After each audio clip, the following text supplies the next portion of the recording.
Welcome everybody to Jacksonville, Florida and the 2018 TaxSlayer Gator Bowl, a part of Capital One Bowl Mania. For the first time in their program's histories, North Carolina State and Texas A&M square off on the football field here from TIAA Bank Field.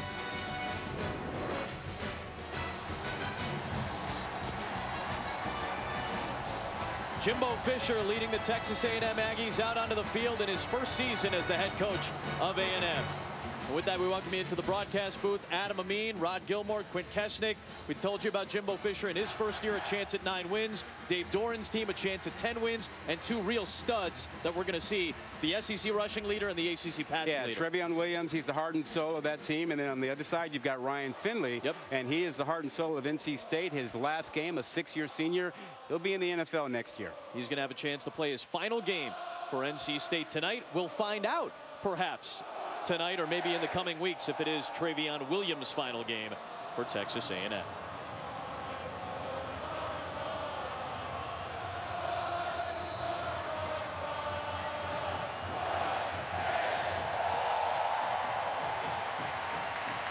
NC State won the toss and deferred, so the Aggies will have the ball first. Kyle Bambar kicks away, and off we go in the 2018 Gator Bowl. Jayshon Corbin on the return. And he'll sprint his way out to the 29-yard line.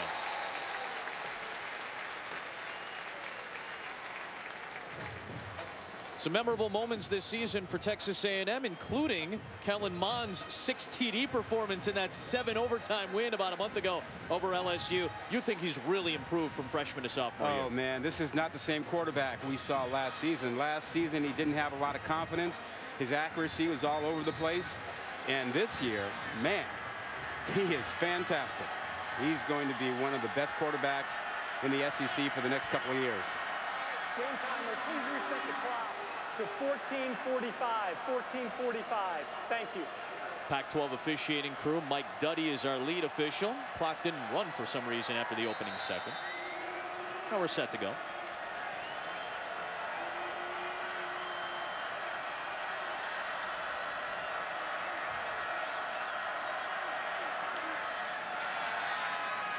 Bond to the outside, caught by Kendrick Rogers, who was so crucial to that LSU game. A victory for A&M. He'll pick up 8 yards. Well, Mond, you see perfect accuracy on that out pass. He's got a bevy of receivers that he can use in this ball game. All long, tall, big receivers. He has no problem trusting them and putting the ball up for them.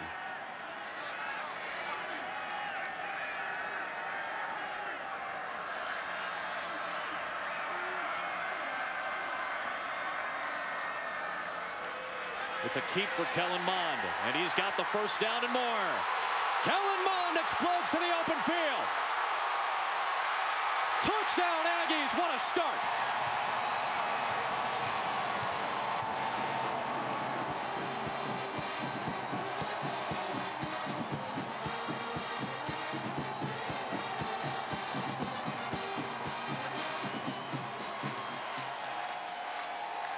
The longest run of Kellen Mond's season for a touchdown. Well, just a zone read that you've seen 1,000 times. After the play, sideline interference, offense against the Texas A&M team. That 15-yard penalty will be enforced on the kickoff. Sideline interference against Jimbo Fisher's sideline. That will be a penalty that will be assessed on the kickoff, as you heard, but what an explosive start for Kellen Mond and the Aggies. Well, if you're NC State, you get all revved up to handle Williams, the heart and soul of that attack. And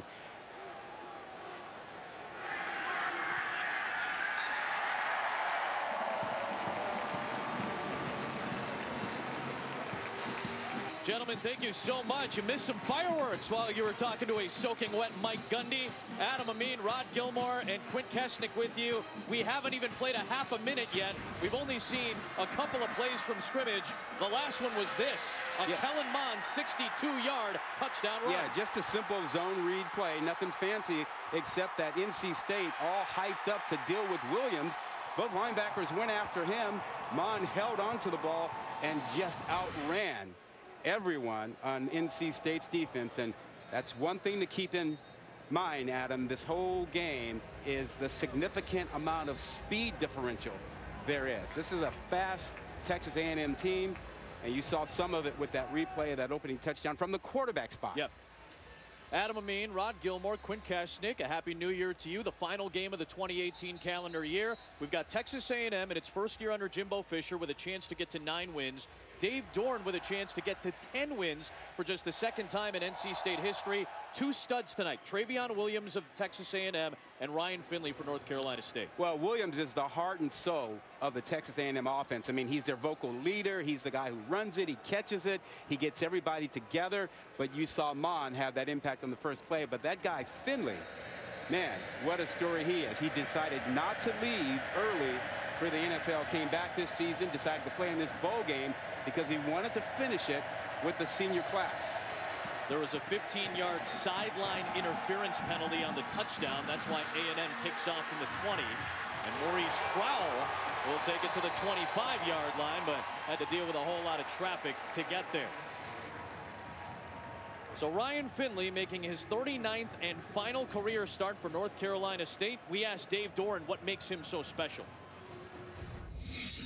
I think just his daily approach to how he does what he does, his preparation, his routine, the way he cares about people, the way he treats people. I mean, all the X's and O's, all the football, the God-given ability that he has is one thing, but the way he goes about his daily life is what makes him special. The leading passer in the ACC, the leading completion percentage among ACC quarterbacks. 39th and final start in his collegiate career. And he slings it out to C.J. Riley, who immediately gets brought down in space by Leon O'Neal Jr. There's a lot on Finley tonight because I don't believe that NC State's going to be able to run the ball very well against this Texas A&M defense that has been stringent all season, only 92 yards allowed per game all season. He is that 6th-year senior, though, who really understands defense. He's got a quick release. He's got a chance to do some really good things.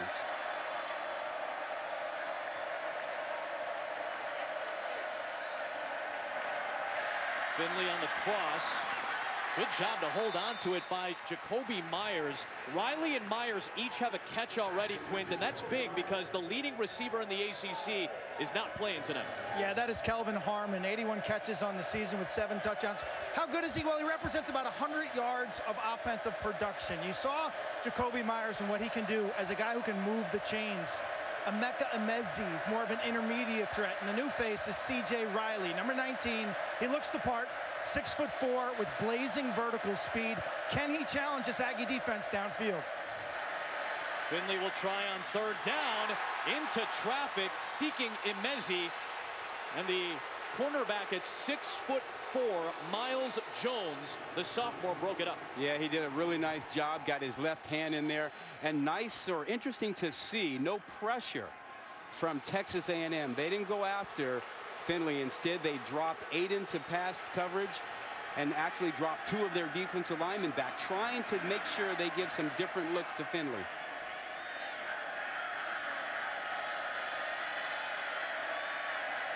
A.J. Cole punts away for the Wolfpack. Rashad Paul with a fair catch from the 23-yard line. First meeting all time between North Carolina State and Texas A&M takes place in Jacksonville.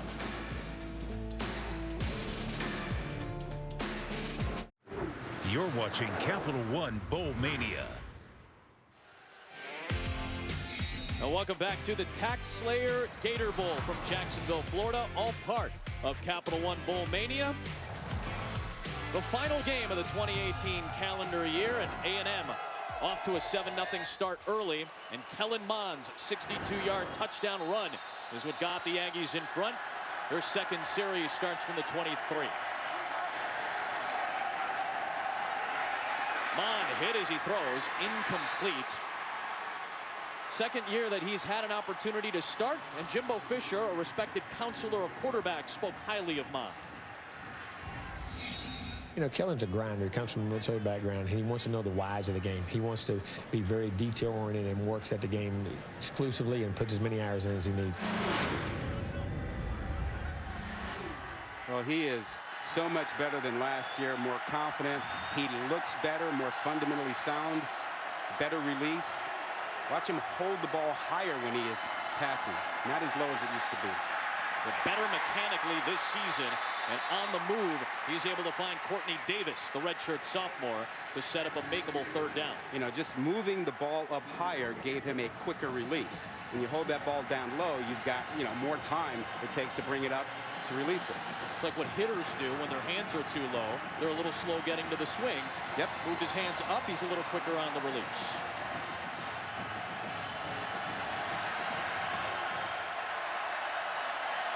Going up against a very strong rushing defense for NC State.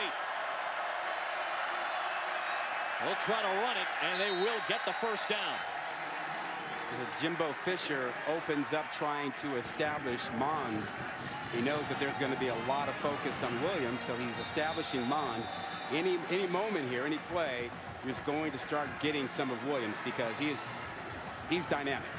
He's not the biggest guy, but he is tough. He can do everything from that position, whether it's pass blocking, catching, rushing the ball. He's the heart of that offense. Travion Williams, the leading rusher in the SEC, has not had a touch yet in the early going. Here's his first one of the night.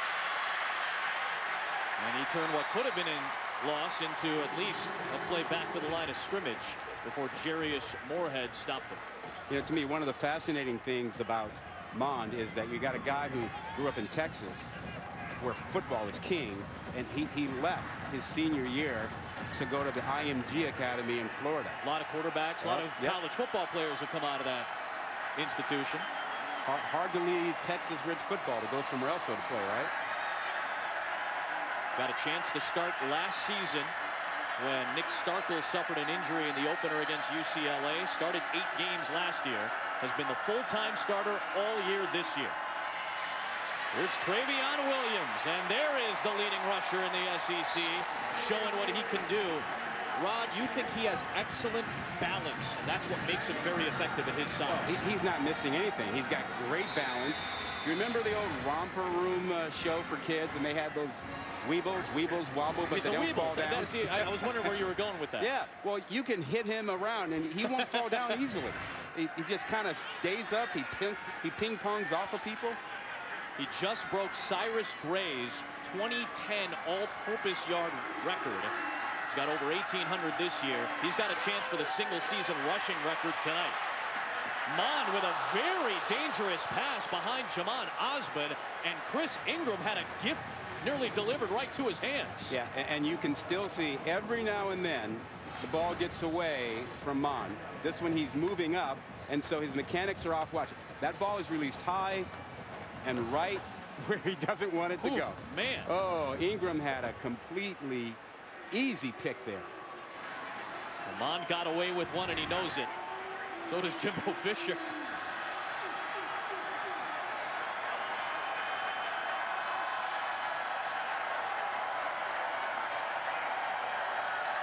On second down, throwing it up for the long-armed Kendrick Rogers, who makes the grab at the 48-yard line. You know, this group of receivers, this is a good-looking, long, big group. You know, reminds me of the crew that they have over at Clemson, you know. These guys, you know, Rogers is 6'3", 6'4", and looks like a RoboCop. Don't forget Sternberger, their excellent tight end, who has over 800 yards this year.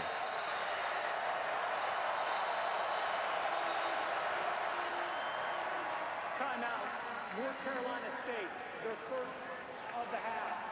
This will be a full timeout. Wolfpack spend a timeout. 3rd and 5 coming up when you return.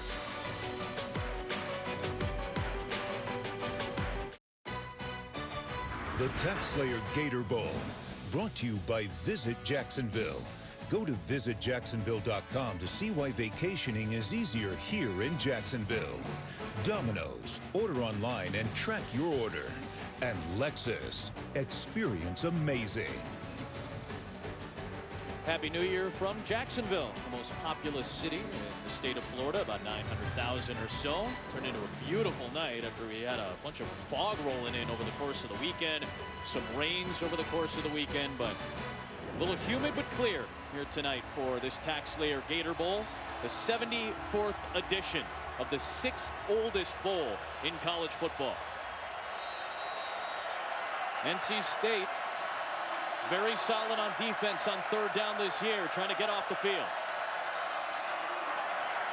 Mon with plenty of time delivers on target for the 1st down to Jamon Osmond. Well, credit the offensive line there, because he did have time and there was a blitz coming and they picked it up, and Mon was not stressed. Look, there's the pressure, a good block up front. Q, they picked it up, but that defense will come after you. Yeah, you're going to see a Wolfpack defense tonight that brings 6 or more on many occasions. I talked to Dave Huxtable about this. The vulnerability for NC State is in the secondary, their corners, and specifically the safety matchups. So they're either going to drop 8 or rush 6 or more and try to speed up Mon's clock. They can't afford to have him sit back there and dissect man-to-man coverage on the outside. Offense, number 81. 5-yard penalty, remains 1st down. Jay Sternberger on the false start. You know, Q, this secondary has had its issues, particularly with, deep balls down the field. 20-yard passes, they were ranked 105th in the country. Gave up 48 of them. And they also had a tendency to pick up pass interference calls. I was going to say, we caught them earlier in the year, and their loss up in the Carrier Dome. Their safeties covering slot receivers were just abused. Travion Williams back to the ground game, gets hit by Darian Roseboro.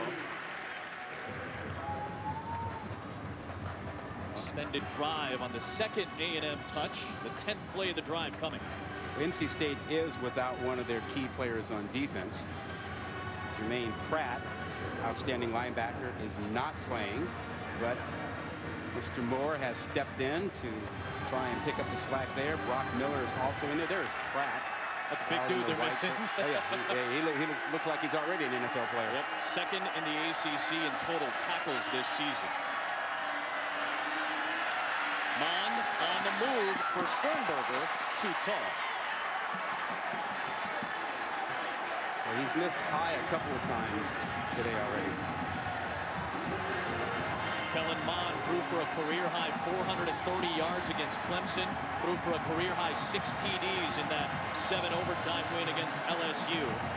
Now facing a top 40 scoring defense in North Carolina State. Well, this is getting us to the situation that Q was talking about. You got to make a decision. You're going to bring pressure. You're going to drop 8. Typically, you might drop the 8 here since it's 3rd and 14, but hey, we'll see what they do. They're showing pressure. They're dropping. Yep, only 3 on the rush. Mond for Sternberger, too tall again. Yeah. I think Jimbo's probably going to talk to him a little bit. He's missed high 3 times, and check the fundamentals, or is he just a little too hyped up? You know Jimbo Fisher's affinity for quarterbacks and how skilled he's been over the course of his coaching career at guiding several quarterbacks to high heights. He's done a nice job with Mon this year. Not a great drive for Kellen there. I like what he told us yesterday. He said he can coach him hard. If you take a look at, the best punter in college football. Here he is, coming back for his senior year. He's already declared. Braden Mann. Yep, that'll do it. Perfect punt by the junior from Houston, who's on the precipice of breaking a bunch of college football records as a punter. So this is the final game of 2018. The first games of 2019 take place tomorrow on New Year's Day. How about this triple header for you? LSU UCF in the PlayStation Fiesta Bowl, Washington Ohio State in the Rose Bowl game presented by Northwestern Mutual, and then Texas and Georgia in the All-State Sugar Bowl. I give you this platter which you can feast upon all day, Rod. That's what January 1st is all about. It's supposed to be, right? You stay home, like that. You get yourself a whole bunch of food, and you watch football all day. Great memories of that. Matter of fact, I think I'll do it tomorrow. Long field in front of Ryan Finley. Giving it to Reggie Gillespie, who gets undercut by Leon O'Neal Jr.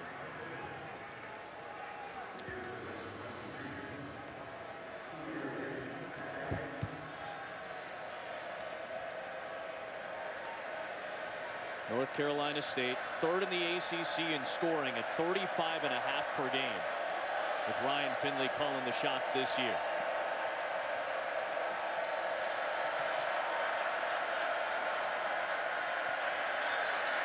Plenty of time down the middle. What a grab by Kerry Angeline, the tight end. Out across the 30-yard line. Yeah, the little things like the look off to the right side by Finley, making the safeties honor the outside, and then coming back to the middle to find his tight end Angeline, and a nice catchable ball for him. But it's the little things in quarterbacking, like the look off. High IQ quarterback, right? Ryan Finley. Angeline again, who has just 7 catches in his career coming in. He's already got 2 grabs on back-to-back plays tonight. Yeah, let's go back to the previous pass to look at it from the blimp. You can see his head to the right side, looking folks off, and coming back over the linebackers in between the safeties. Beautifully done.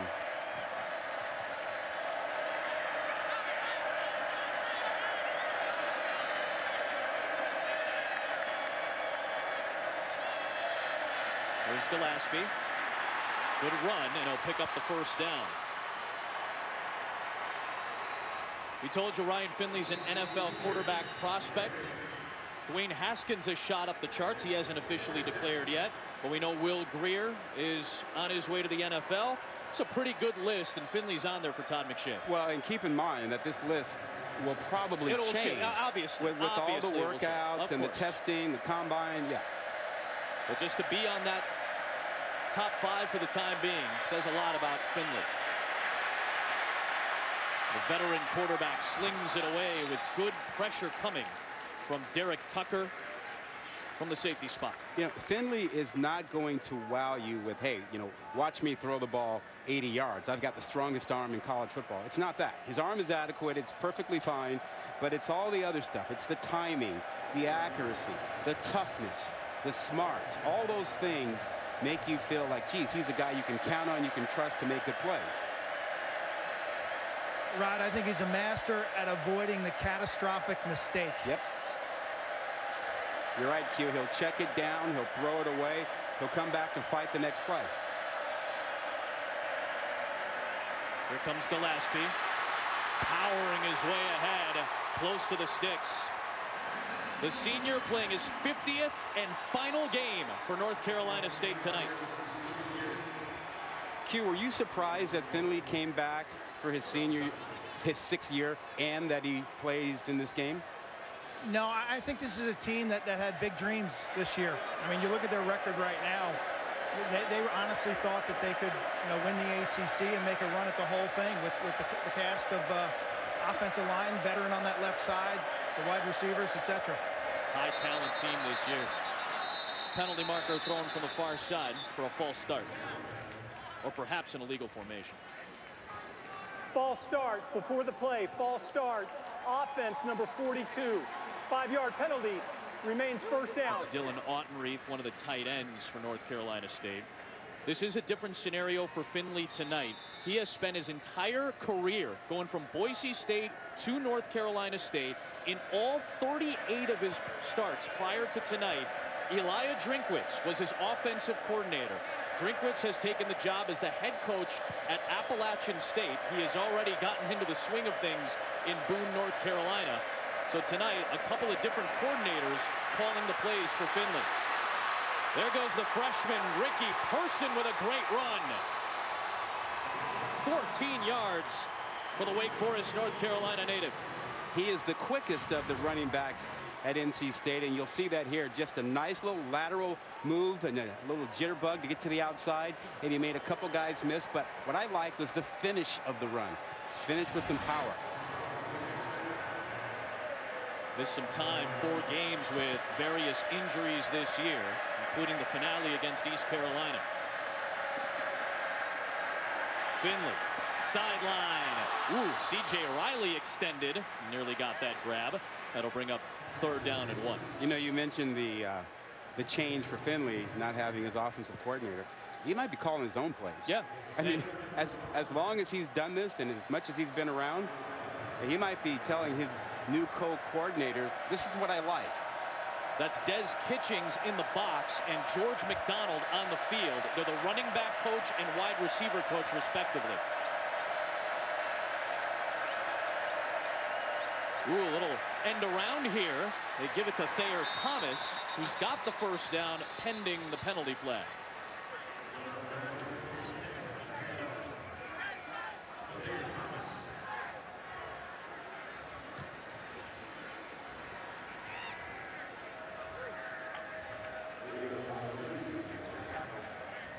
Pac-12 crew tonight. Offside, defense number 34, lined up in the neutral zone. The 5-yard penalty results in a first down. That's first down, Dalen North Carolina Mack, State. who got called for lining up in the neutral zone. George McDonald was the offensive coordinator at Syracuse. That was the last time he had called plays. Meanwhile, Des Kitchings upstairs had called plays all the way back in 2010 when he was at Vanderbilt. So it's been a bit. What they told us is usually it's the 3-man and group think tank with Drinkwitz. It's just a 2-man think tank tonight. That's all. Ricky Person runs well on first down. He picks up 5.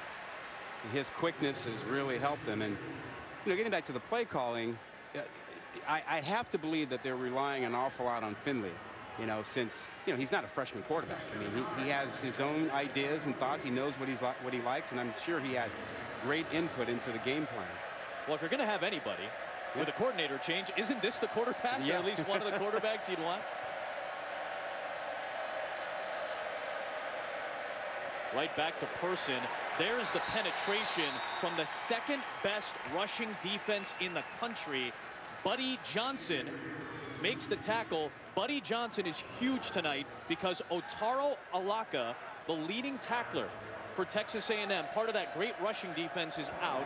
So is Donovan Wilson, the safety, their second leading tackler tonight. Well, remember, this is a defense that has struggled in the secondary also with throws down the field, and that you got to believe that Finley wants to test those corners.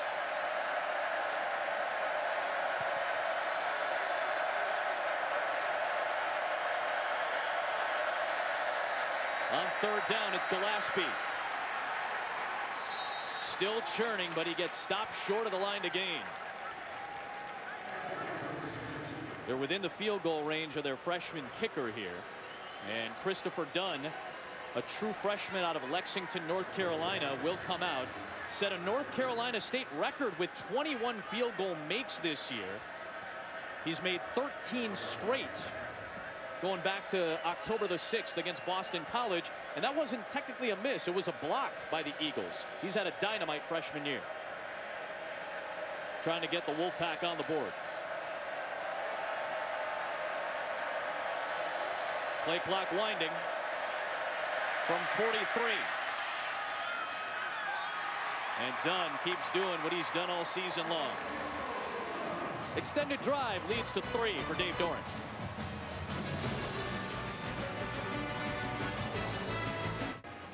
Aerial coverage tonight provided by Goodyear. When you put in the hours, the reps, and the heart, nothing can keep you from being blimp-worthy.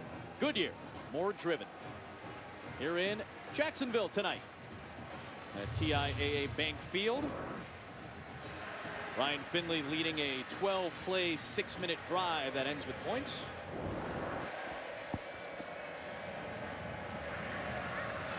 Kyle Bambard will get set to kick away.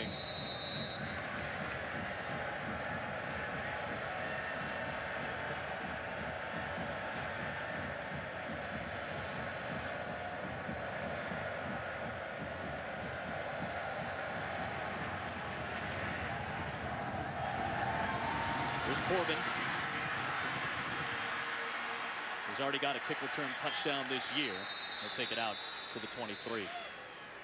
We told you what's on ESPN on New Year's Day. Don't forget, the other networks have big games too. The Outback Bowl on ESPN2 at noon Eastern. That'll be the first official game of the new calendar year with the Bulldogs and the Hawkeyes. And then the VRBO Citrus Bowl over on ABC at 1 Eastern.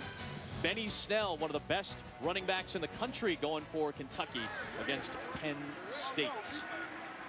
Kellen Mond, the opening series, the 62-yard run for the touchdown. Yeah, it's been his legs so far, not so much his arm. He's been missing high so far in the passing attack. He'll hand it off to the true freshman, Jayshon Corbin. Picks up about 4 running into Isaiah Moore. Benny Snell, we mentioned, second in the SEC behind Travion Williams in rushing this year. This is a very good NC State rushing attack normally. They held Travis Etienne to a season-low 39 yards earlier this year. Clemson's fine running back. They're pretty strong up front. Again, the issue for NC State is not up front. It's on the back end. Yep.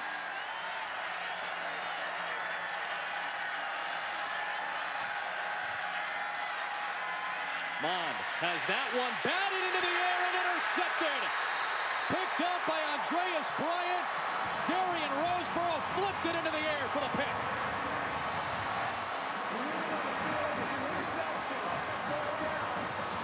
What a job by Roseboro and Bryant.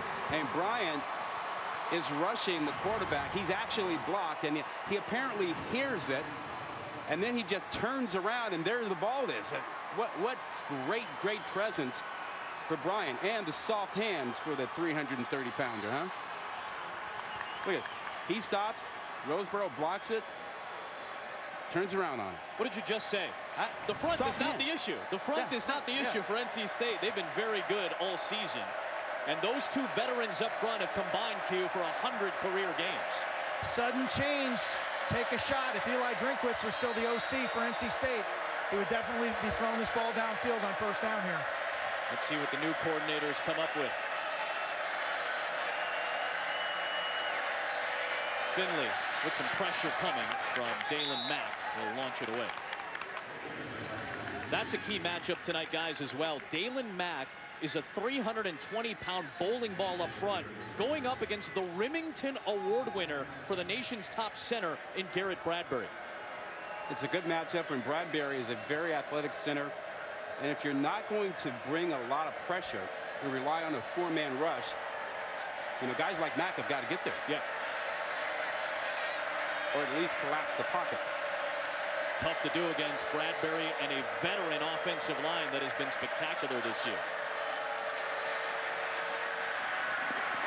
Little floater to Jacoby Myers. Set a North Carolina State record with 89 grabs coming in. 4-man rush again. Myers again. He's not a big guy. 5'8", 170. He's got to pick up the slack. From that slot position, he gets a chance to run that out. And with Harmon out, guys like Myers and Riley, you know, have to have big games.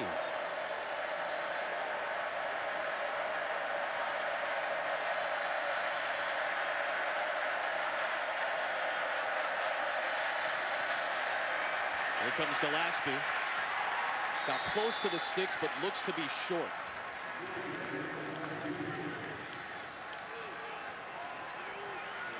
They will mark it just short as we approach a half-minute to go in the opening quarter.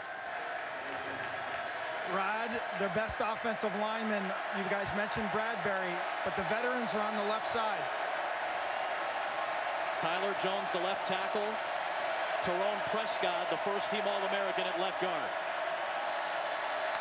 They've been that left-handed running team most of the season for that reason. Texas A&M will call a timeout. First charge timeout. This will be a 30-second timeout. Jimbo Fisher, you get a look at the former BCS championship winner with Florida State. The final year of the BCS. Signs that 10-year, $75 million deal. Last December, he takes over as the head coach. Guaranteed. Guaranteed money. Clemson and Alabama with a difficult schedule early. Win some impressive games against Kentucky, South Carolina. They blew a game against Auburn, unfortunately for them. They get the win against Ole Miss. You see this up and down season that culminated in what Jimbo called one of the most epic games in college football history, the win over LSU. You know, he got boots and a replica national championship trophy when he signed his deal.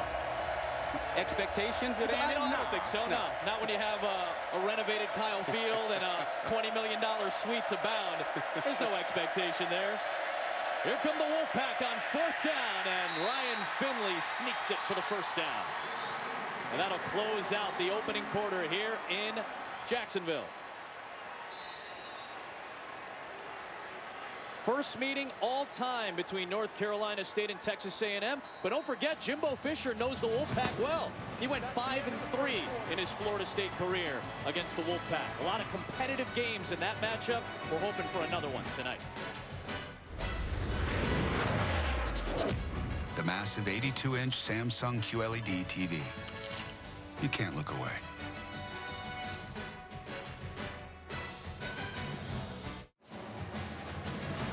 Welcome back to the 2018 TaxSlayer Gator Bowl, all part of Capital One Bowl Mania.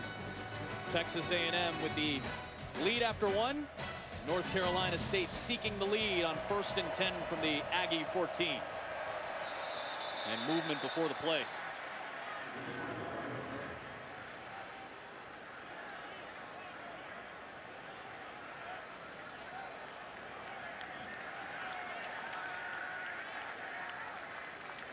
Offside, defense number 46, causing the offense to react. 5-yard penalty, remains first down. Senior Landis Durham, who's getting ready for the East-West Shrine game after this one's over, gets tagged with the penalty.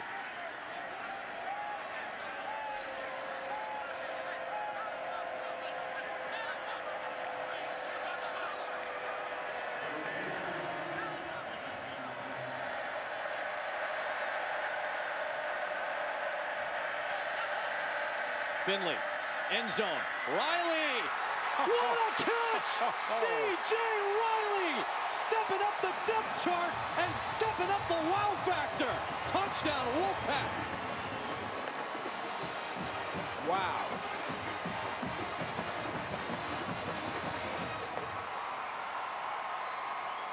Nothing Miles Jones could do about that at corner. This is a perfect throw by Finley. Great placement. He gives his receiver, only Riley, a chance. And Riley, at 6'4", sticks out the paw, brings it in. But it all began with the great touch, the perfect throw, only where his guy could make a play on it. And then great body position by Riley against Jones. Wow, what a catch. That was impressive. NC State lining up in the pre-snap formation for the kick, and they'll settle in. C.J. Riley needing to step up for NC State with Kelvin Harmon sitting out the bowl game. Dunn remains perfect on the points after this year.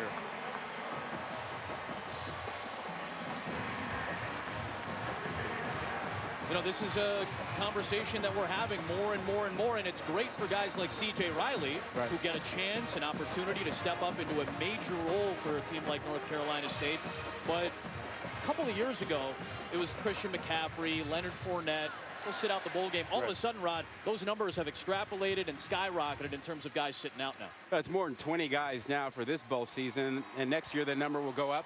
It'll keep going up. And I know a lot of people get frustrated by it and upset by it, but it's the players' right, and I have no problem with it. So if we want this to change and not have this many star players out, something's going to have to change. You can't penalize players to make them play, but you can certainly try to be creative and come up with incentives to encourage them to stick around and play in the game. And I think that's a conversation that needs to get started, because otherwise, who knows? We may have more than 30 next season, 40 after that. You saw DeAndre Baker highlighted. The reason for that, that's a New Year's Six game. That's correct, the Sugar Bowl that he's sitting out of. So that's something to think about. Is somebody going to sit out a playoff game eventually because they don't necessarily want to get hurt?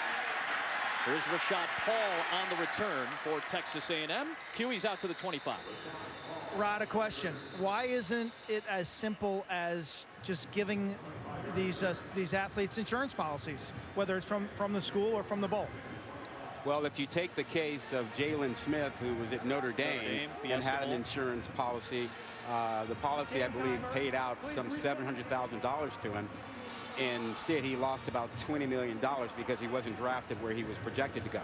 So the word among agents and talking to players, yeah, you know, great, wonderful, but the insurance isn't going to really protect you and cover your career. And these are discussions that obviously require more nuance than what we can give you in a 3.5-hour game, but they're important discussions for this sport going forward. Kellen Mond back to work, slinging it to the far sideline. Nick McLeod did a good job in space of running down the receiver. McLeod on that outside, the junior, able to shut down Kendrick Rogers. The forward progress gives him about 3.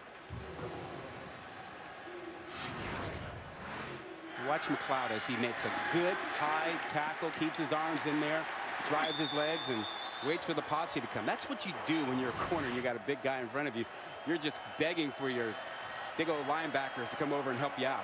Trust me on that. I was going to say, if anybody knows from experience, I would imagine my man here does.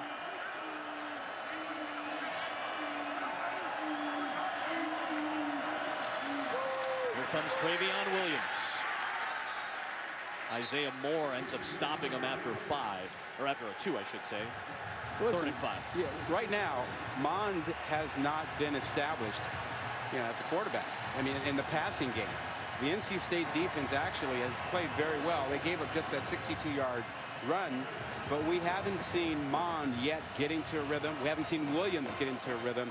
So I'm sure Jimbo Fisher is kind of searching for how to get that going. They've only mustered 57 yards on the other 16 plays outside of the touchdown. Time for Mond, underthrown, incomplete. Yeah, he held that very long, too long, and had a hitch. He was afraid to let it go. You can tell he's just not in the rhythm and flow of it.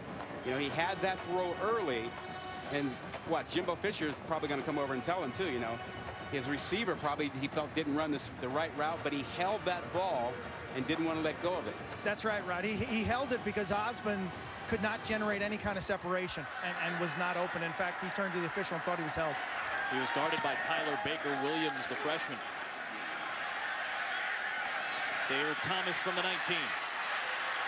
Good cutback, and he turns out a solid return of 12. 2 minutes into the second, Wolfpack with the lead and the ball. And the 6th-year senior Ryan Finley is back when you come back.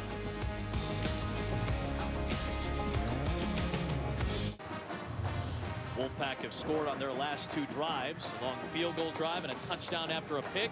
The touchdown was good, man. Tonight's clutch delivery brought to you by Chipotle, the delivery from Finley, and the clutch catch by Riley. Yeah, Riley does a nice job of getting position, and then there's no opportunity for Jones to really kind of push him and force him to the edge. So there was plenty of room for that ball to be dropped in by Finley, and he did it with perfect touch, and Riley kept himself available out there using his hands, and a little mutual combat. That's fine down there in the end zone. Finley completed 68% of his passes this year to lead the ACC. 6 of 10 to start tonight. It's hard to believe when you think back to Finley getting to NC State. He transferred to be a backup out of Boise State, where he was the backup.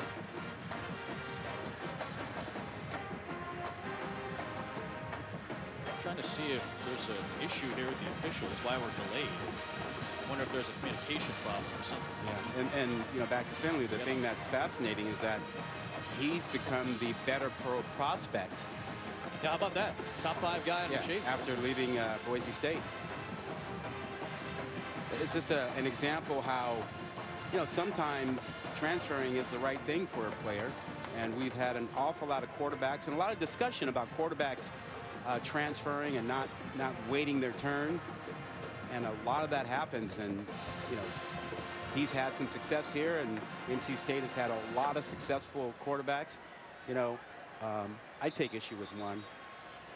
The guy in the middle. He made 30 starts though. That guy. How do you have an issue with 30 starts in a Wolfpack uniform? Because they didn't love him enough. They sent him to Wisconsin. There's no reason you can't take some pride in the guy. He's a Badger in my mind. 30 starts. He's a Badger. I probably feel that way too, but he started 30 games. Good throw to the outside, and Emeka Emezi breaks free into Texas A&M territory with a penalty marker thrown at the end.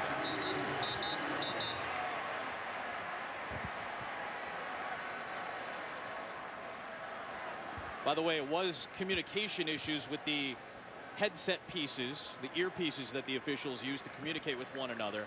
They were clearing up some issues on that end. That's why we had the delay. At the end of the play, personal foul, face mask, offense, number 86, 15-yard penalty. It'll still remain first down, 1st and 10. Now that's unusual. You don't usually get an offensive player called for that when you stiff arm. But if you hang on there, there's the push. From that angle, you can see the head snap back. And he must have held on to the face mask there. Amezi was a high school running back. We talked about his ability after the catch. Good spin move. He loves to use that free arm, that stiff arm. Well, Q, you know that running backs and receivers try to get that stiff arm in your face, right? Now see, the problem here is that he hangs on to it. He's grabbed it. Now, if you stiff arm open hand and you push it, you're not going to get flagged. But when you grab that face mask, as he did, you're going to get flagged. It's a 15-yard penalty from the end of the run. Correction, we will repeat first down. It'll be 1st and 5 for North Carolina State. It's like a holding penalty on the offense when you go downfield. You have a holding penalty from the end of the run. It still takes the yardage away, and then you take into account where the ball is spotted to set up the new down and distance. So the officials are trying to make sure they have the proper down and distance here.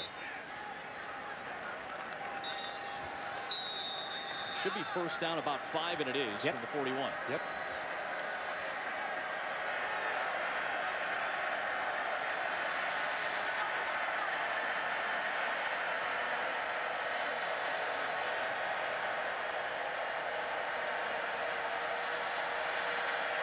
Riley has the first down. You know, Q, we've not seen Texas A&M go after Finley. I know they respect his ability to adjust and handle the blitz, but you might just get picked apart if you don't go after him. What do you think? Well, NC State has the weapons on the outside, even without Harmon in the lineup. So I'm sure if you're Mike Elko, you're rethinking your strategy. There goes a big run for Person out to the 36 and now the 35-yard line in A&M territory.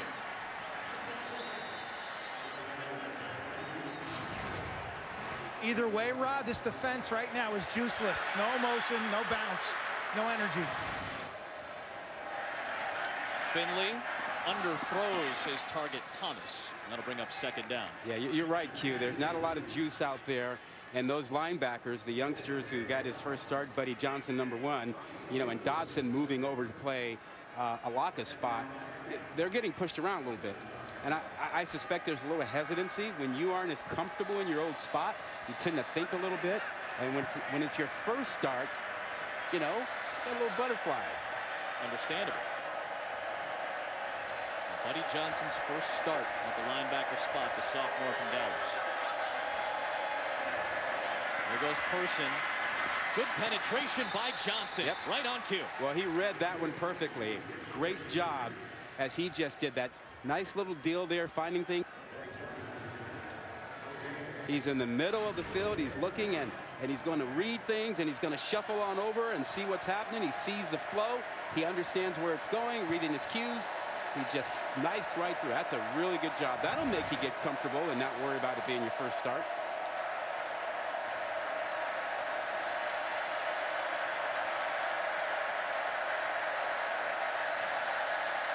An excellent 3rd down team has not converted one tonight. Finley, after the bobble, trying to use his feet, and Dodson shuts down the play at the 32-yard line. This would be a career-long field goal attempt for Christopher Dunn. His career-long make is 44 yards. He did that against Virginia earlier this season. This will be from 49 for the true freshman out of Lexington, North Carolina.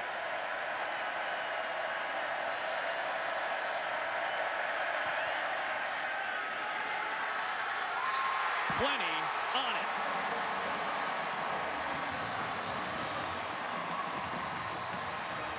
Nobody's more hyped than Dunn. North Carolina State has scored on its last 3 drives. How about that one from Christopher?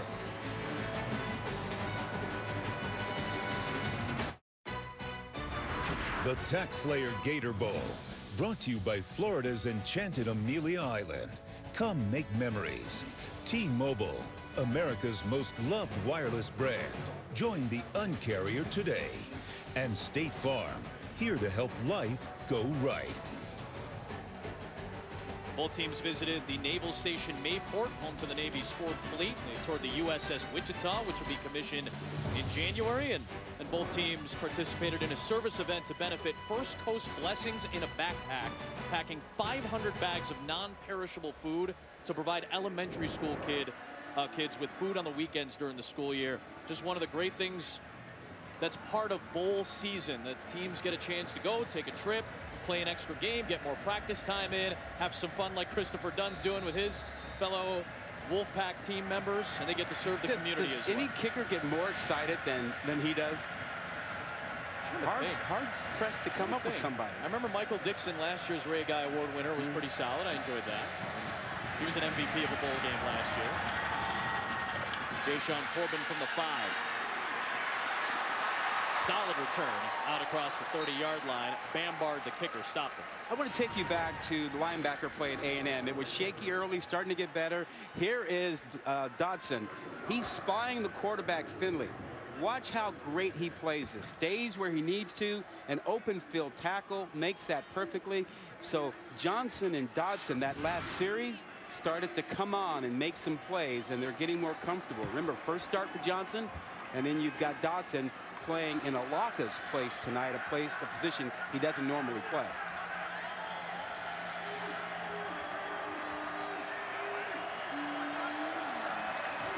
Mon from the 35. Under pressure, delivered very late. He was feeling the heat from Louis Asus, beg your pardon, the sophomore out of New York. Well, NC State's been bringing pressure all night, and this time it almost gets there. It's enough pressure to really, really bother Dodson. That's Asus, number 2, who brought the pressure that time, and they're not going to back off. You know, you keep bringing pressure until the offense makes the band play with a touchdown. So don't expect NC State to back off of bringing the blitz.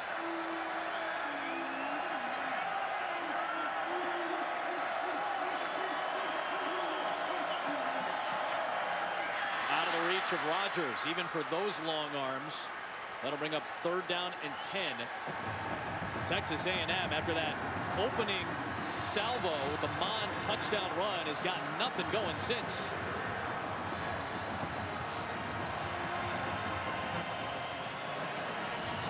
Mon's in a funk. And where is Jay Sternberger? No catches. You're right. 5 of 12. Slot to the left side. Mon heaving, and he's got his man.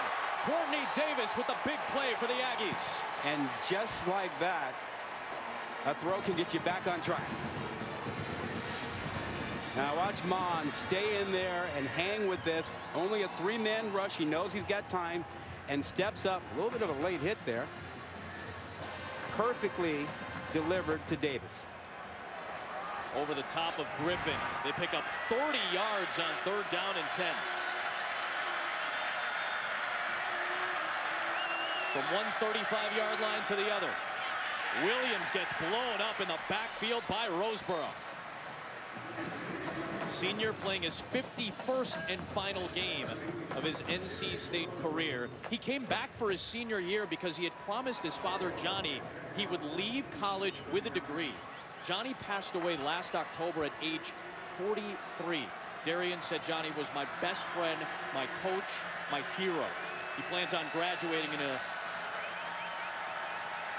spot with a degree in sports management.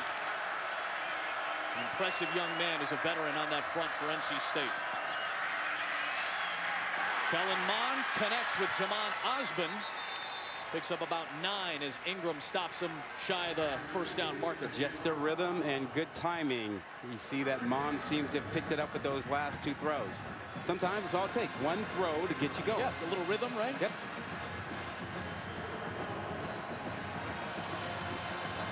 Now remember, 3rd and short here. You've got a down to play with. This might not be a bad time to go ahead and take a shot. Trying to keep it on the ground here, and nothing there for the leading rusher in the SEC, Louis Asus.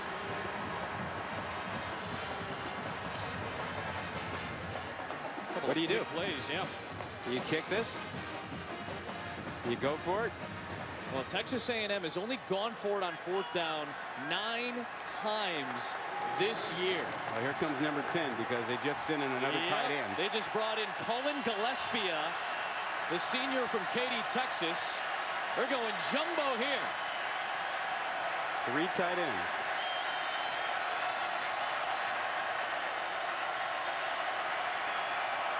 Here comes Williams, and he gets stopped by Roseboro again. Brock Miller, the weak side linebacker, read it immediately. He jumped in there and then got some help from Asus right away. Both linebackers got there fast. They had their pads lower. They won the leverage battle. What a moment for Darian, a senior out of Lincolnton, North Carolina. We told you what this senior year meant to this young man. He's been impactful, to say the least, for that vaunted NC State front, giving Jimbo some trouble. North Carolina State with a chance at 10 wins for just the 2nd time in program history. 2002, when Chuck Amato was the head coach and Phillip Rivers was a QB. Ryan Finley's chased Phillip Rivers' records. He's on his way to the NFL. Kelvin Harmon and Jermaine Pratt, the leading receiver and leading tackler for this North Carolina State team, are sitting out tonight. But this defense has stepped up without Pratt. Roseboro closing out the last drive. Dave Doran with a 5-3 ACC record this year in the Atlantic Division. Back-to-back winning seasons for NC State. Start this drive from the 27. Gillespie gets hit in the backfield. Good penetration by Deshaun Capers-Smith.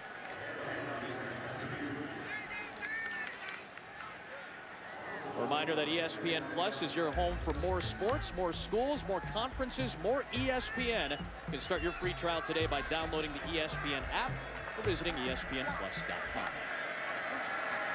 And that's what we're going to be using tomorrow with all the huge New Year's Day games. The start of 2019's college football run all the way to the title game next Monday. Finley into traffic through the hands of Riley. Yeah, no pressure though. Yeah, that's the problem for A&M. They can't get any pressure on Finley, and they're only bringing 4, and so Finley has plenty of time, and he's a guy that can dissect your defense. And I know that they're afraid of exposing their corners in single coverage, but at some point you may have to decide, I got no choice. I got to bring a 5th guy or a 6th guy to try to move Finley.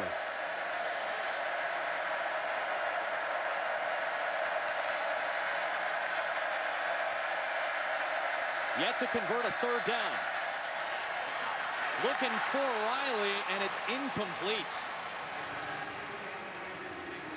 Riley getting into it with Miles Jones. Had to be separated by the head linesman. Nah, there's nothing wrong with a little chatter between a corner and a receiver. You have a conversation throughout the game. Sometimes you ask about the weather. I was going to say you get to know your counterpart across the line of scrimmage. Ask them about good restaurants. I mean, if you were a receiver, I would consistently ask you, where should I go eat? Yeah, as long as they deliver you some food, I think that's all that matters. I'm not picky by any means. Rashad Paul backpedaling to the 19. Gets a good block and has some space. Good return by Rashad Paul, run out by the long snapper Tyler Griffiths. Well, the last time A&M was out, they really struggled. Their offensive line is really getting beat up, and sometimes it's with pressure, with linebackers in a blitz. Q, not always, and Jimbo's not happy, Q. It's never a good sign when the head coach comes over to your position group, and Jim Turner is the coach of this O-line, and next thing you know, Jimbo's standing right behind him. Most of the discussion dealt with the left side of the line. Dan Moore, left tackle, and Keaton Sutherland, left guard. Their inability to reach, their inability to pin. At one point, him asking Sutherland, can you get any push? And the O-line coach jumped in and says, no, he's not getting any push. A top 30 rushing offense this year. Hasn't done much since that Mon touchdown. So he'll go to the air and find his top target from the tight end spot. One of the best in the nation is Jay Sternberger. 28-yard catch for the junior. Well, it's about time. You know, Jimbo's offense requires a really good tight end like he had at Florida State, and this guy is fantastic. He started out at Kansas and actually left that place, and then in the junior college, Jimbo saw him on tape and fell in love with him right away. I got to have him. He got him. What did Dave Huxtable tell us, the defensive coordinator for NC State? Great reference to Nick O'Leary at FSU. Mond, long throw to the sideline for Rogers. Incomplete. See, the thing about Sternberger, he is so big, he's a problem for safeties. Yeah. You know, 6'4", 250, and he's so quick and fluid, he's a problem when you put a linebacker on him. And when you play zone, he understands how to find the soft spot. Consensus All-American, led all tight ends with 10 touchdowns this year. Was not a finalist for the Mackey Award for the nation's top tight end. Was not one of the 3 finalists for it. That was something Jimbo Fisher thought was as big of a snub as anything during awards season. Here comes Travion Williams with space. And there goes Travion down inside the 10. He is down. That ball came out at the end of the play, but it's first down and goal for the Aggies. Nothing wrong with the right side of the line on that play. Nope. They got to the edge, blocked the force, gave a corner, made that available for Williams. Does he stay in? Yeah, I think he stayed in, and he's down all the way inside the 5. Yeah, and so maybe that little chat with the offensive line by Jimbo Fisher, you know, had some results there. He had 10 yards on his first 6 carries. He busted out for 30 on that one.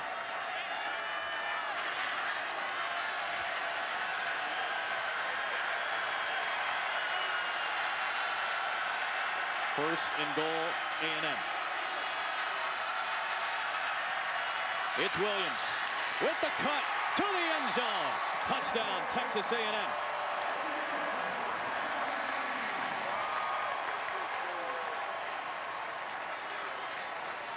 You know, you'd like for the left side of the line to get something done, as that was requested by Jimbo, but it doesn't happen. But it doesn't matter when you have Williams. No push, nothing there, but he finds it, he feels it to the outside, cuts back in. Getting a stalemate sometimes is all you need for Williams to be able to do his thing. His 16th rushing touchdown led all SEC running backs.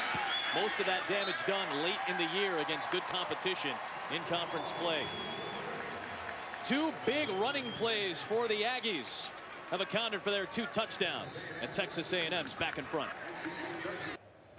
Let's take a look at 2 more in a jiffy, brought to you by Jiffy Lube. How's this for a jiffy? Yeah, this key play. Look at 54 and 81 Green and Sternberger. Give the edge to Williams. They sealed off that corner, which allowed Williams to get down there and set up this touchdown run, where Williams showed you his ability and his vision, change direction, get into the end zone. And now the guy who quietly led the SEC in rushing, it's off to a pretty good ball game now. Nobody talked about him during the season. I think more so maybe as we got later in the year, but I agree with you. Not a lot of hype around Travion Williams early in the year. Well, this season, for every field goal and extra point made by participating universities, Allstate will make a contribution to the university's General Scholarship Fund. And we thank you, Allstate. New Year's Eve in Jacksonville. Turned into a great night. Got to be out on Jacksonville Landing for a little while last night. Is it just me, or did the 2018 football season just fly by? And it felt like we were in Tucson not too long ago. Yeah. Kicking off week 1. Think about this. We're 1 week away from being in Santa Clara for Alabama Clemson round 4 for the national title on the line. All day for Ryan Finley. Good coverage downfield, and it's second down. There's no foul for intentional ground when the quarterback was outside the pocket. Second down.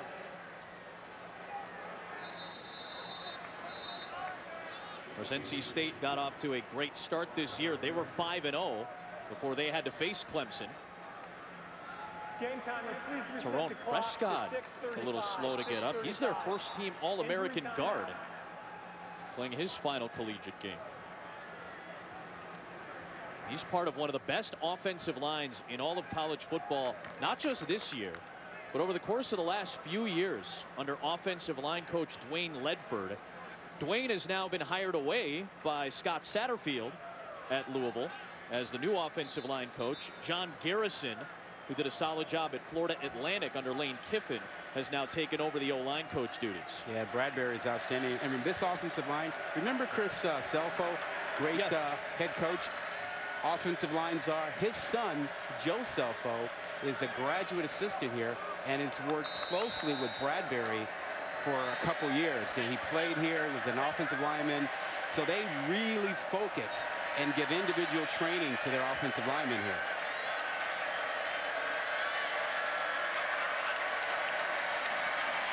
That snaps a streak of 4 straight incompletions for Finley as he finds Riley. Top of the hour here in Jacksonville, Florida for the 2018 TaxSlayer Gator Bowl. Adam Amin, Rod Gilmore, Quint Kesnick, our fantastic crew, closing out our season together and closing out 2018 3 hours away on the East Coast from the ball dropping and starting up 2019. Hope all the best to you and yours in the upcoming year. You know what surprised me? What's that? Neither one of these head coaches has a resolution for 2019. I thought surely one of them would say, hey, playoff or something. They're like, no, haven't had time to think about it. Yeah, well, I mean, that being said, they've been pretty busy, admittedly. It's been a hectic month of December, although, listen, no one's going to really sympathize with head coaches, and I understand you get paid a lot of money to do what you do. But it has been a hectic December with the early signing period, bowl preparation, the close of the season, the holiday break, and now here, finally, these teams get resolution, though. I mean, it's not that What's hard, your right? resolution? That's what America, I'm sure, is clamoring for. More chocolate. Attaboy. That's what I wanted to hear. Finley takes a shot as he's able to deliver, but Imezi unable to hold on to it in a tough spot. 4th down. Good job by the A&M defense to get off the field. Landis Durham brought some heat, and O'Neal had the coverage. Here's your guy. More punting. A.J. Cole, senior from College Park, Georgia, making his 52nd career start at the punting position for NC State tonight.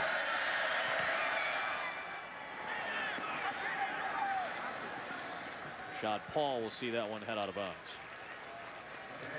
Aerial coverage tonight provided by Goodyear. From the end zone to the uprights, nothing comes between hard work and a goal. Goodyear, more driven. Is the blimp going to be okay here in Jacksonville when the fireworks go off? Oof, we didn't think about that, did we? I'd like to think they have thought about that ahead of time, Kieran. Fireworks is not the issue. It was the fog that's been rolling in the last 2 nights. Well, I swear, we thought we were set for Fog Bowl 2018 here in Jacksonville with the humidity and the fog rolling in over the last couple of days. You can't see across the river from our hotel downtown. You can't see more than 5 floors. If you're on the 5th floor or higher in our hotel, you can't see the ground. But it didn't last long. We had blue skies after a couple of hours. Yeah, that was nice. I was very happy to see that today. There's Travion Williams back to work. Picks up short yardage. I guarantee you, when you get to the Bay Area for the championship game, we got a little fog waiting for you there. I don't doubt that. A cast of 1,000, I'm sure, will be ready to go. Rod, myself will all be there for our full-on blast coverage of the national championship game. The main broadcast on ESPN next Monday night at 8 o'clock Eastern Time, round 4. Injury timeout. Go coast to coast for the next championship game. There is Dexter Wright, 5:19 in the game. Excuse me, in the half. one of the safeties for NC State, redshirt senior, being tended to. While the staff tends to Dexter, we remind you that you can watch like a fan all bowl season long with YouTube TV, and we got to look at the upcoming matchup, round 4 between Alabama and Clemson, currently 2-1 in favor of Nick Saban's crew. Look, and those two teams aren't going anywhere. You know, right now, they are head and shoulders above everybody else in college football. They're both young. They both have young quarterbacks who are great. They both have defensive lines that are deep. So they'll be in the hunt next year as well. I know some people get frustrated and they say, yeah, is that great for college football? For those of us who follow it closely, you know, we love excellence and we love that kind of competition. I understand that there are others who would look out there and say, we'd like to see another team get in there. You know what the answer to that is? Beat them. Beat them. You got to beat them. Got to beat them. That's championship level sweater work right there by that crew.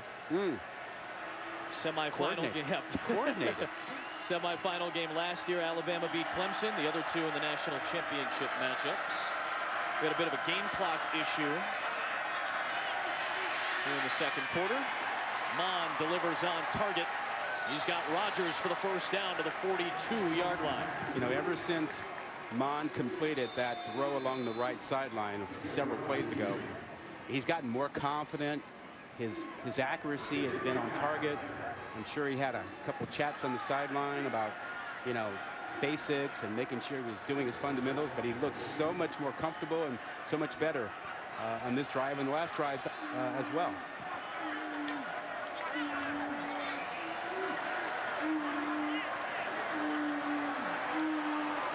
Bond on the crossing route finds Osmond.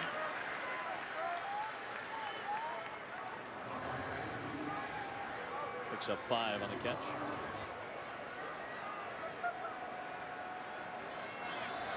That's what the game clock looks like right now. There's a clock malfunction here at TIAA Bank Field, so we'll try to keep you up to date. The referees will try to announce it every so often. Williams with a good block by the center, Eric McCoy. That springs him loose inside the Wolfpack 40-yard line. Oh, when you can get to the edge, you got a chance. And Carson Green made sure that McCoy made sure that Williams got to the edge. 3:52 on the game clock. 3:52. You get your center pulling out, showing you his athleticism, blocks and seals off, and lots of room for Williams. That was a terrific block by McCoy. 3:50 to go here in the opening half. Time being kept by the officiating crew now. Mon. Good extension by the lengthy Rodgers to snare that one. Pick up 8 yards and the clock continues to move. Here comes the heat. This is when NC State's probably going to have to dial it up, and they'll just have to hang on and hope that their corners can stay with Rodgers, who's 6'3", or stay with Davis and Osmond, who are also pretty tall and physical.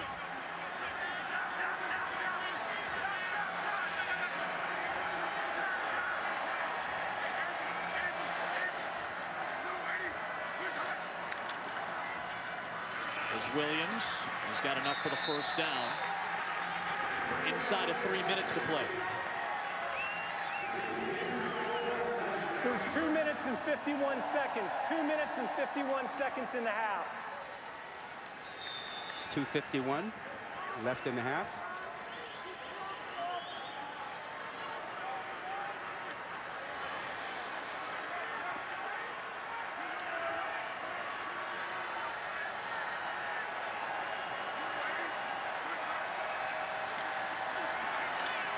Mond with time.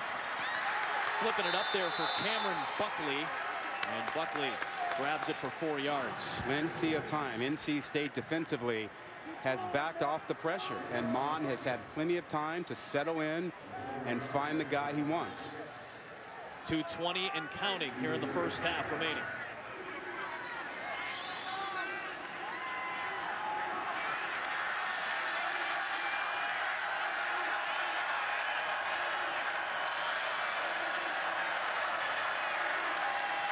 Mon keeps it. It was the right call. Gets dragged down by Dexter Wright, but it's first and goal for Texas A&M. It's the same play in which he ran 62 yards for a touchdown. 1 minute It's a zone and 52 read. seconds. You see the really push down hard by Conte, 52, and that gave the edge to Mon. Minute 45 to go here in the first half. That's a great call by Jimbo Fisher. Just setting that up.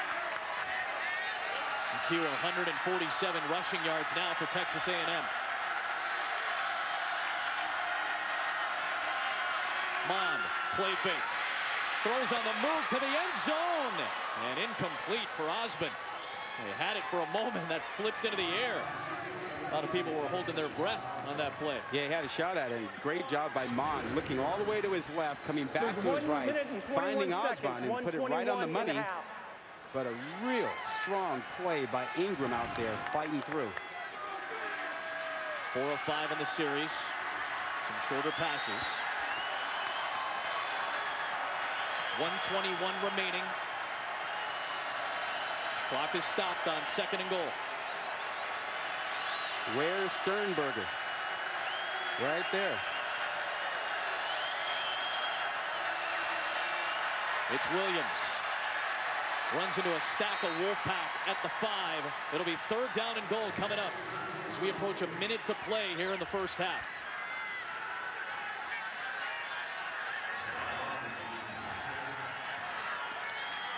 .105 and counting.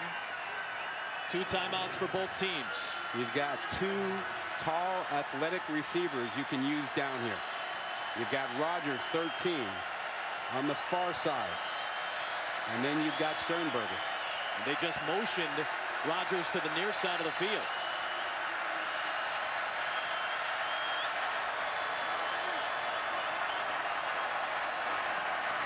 Mond, back of the end zone. You called it, Rod. Rogers reaching high for the touchdown.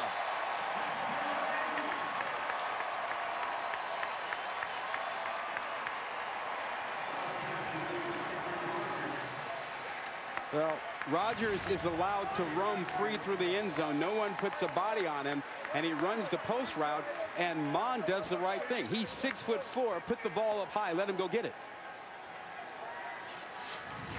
The redshirt sophomore made a name for himself during that 7 overtime thriller. Big catch after big catch, including the game-winning 2-point conversion in the 7th overtime to clinch it for Texas A&M. You know, 6'3", 6'4", but with pads and helmets and everything. Didn't he look 6'9" out there?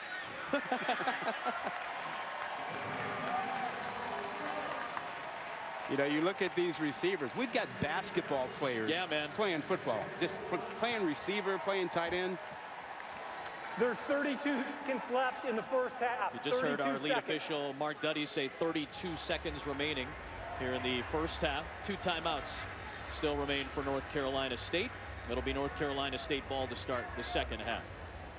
Well, coming up on our Mercedes-Benz halftime report, give you Urban's bucket list as he makes his final appearance as the head coach of Ohio State in tomorrow's Rose Bowl game. We'll give you an All-State Sugar Bowl preview as well from the Rose Bowl in Pasadena, California. Reese Davis, David Pollack, and Desmond Howard will walk you right through it.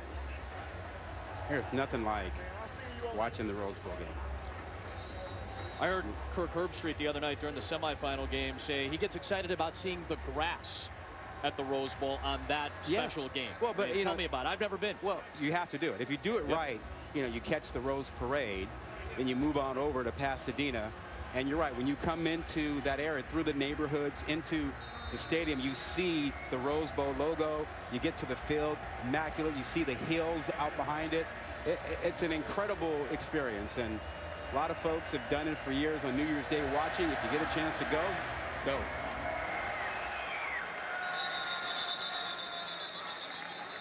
Jimbo Fisher has a national championship to his name. He's just one of 4 active coaches with a national title, and obviously that will change tomorrow after Urban Meyer coaches what's presumed to be his final game for Ohio State. And then Dabo Swinney and Nick Saban get to square off for another one next week. You know, if Nick Saban gets one more, and he has a shot at it in a few days, he's beyond the Bear. Passing up Bear Bryant, who, by the way, was Texas A&M's head coach before he went to Alabama. In fact, the last time Texas A&M played a bowl game in this state was the 1957 Gator Bowl, and that was Bear Bryant's final game as A&M head coach. Imezi makes the grab, gets dragged out of bounds, and only 2 seconds come off the time. 30 seconds remaining, and the clock is stopped. Well, this is another 26 seconds. 26 seconds. 26 seconds. Another good opportunity for Finley to show off what he does in a truncated 2-minute drill. His field goal kicker Christopher Dunn has nailed a 49-yarder tonight as well. Finley in a collapsing pocket finds Imezi. Clock stops to move the chains. The first down on a gain of 10. Getting the ball out, working the sideline. They know they've got 2 timeouts in their back pocket and trying to get in position for at least a field goal. 20 seconds on the clock. Imezi did get out of bounds, so the clock will move on the snap.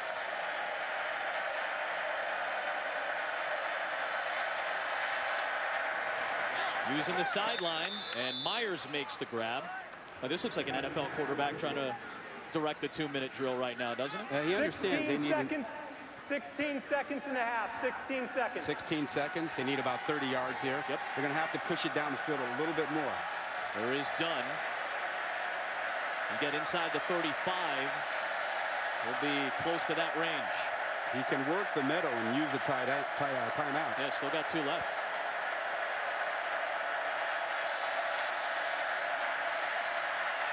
Finley into traffic, and he's picked off. Intercepted by Leon O'Neal Jr. The first interception of the senior's career.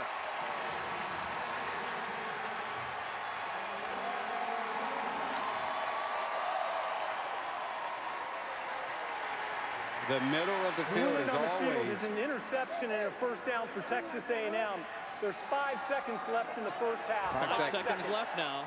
Yeah, the middle of the field is always dark and full of terrors, and if you're not careful, something will get you. And even Finley, as experienced as he is, takes a little contact, overthrows his guy, and then there's a pick.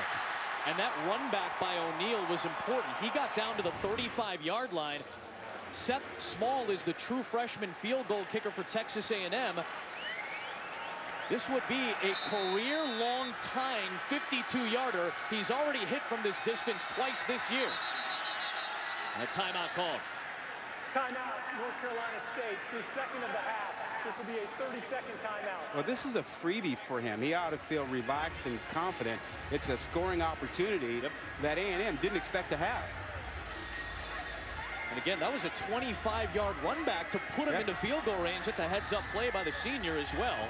And now Seth Small, who took over kicking duties in week 3 after Daniel LaCamera suffered a cracked bone in his non-kicking foot against Clemson. So here comes this true freshman out of nowhere and has a dynamite season, earning SEC all-freshman honors, Q.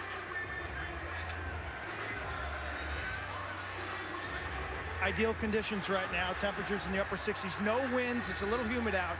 2 of his misses recently have been when he has yanked the ball, pulled it. Let's see how he handles this distance kick.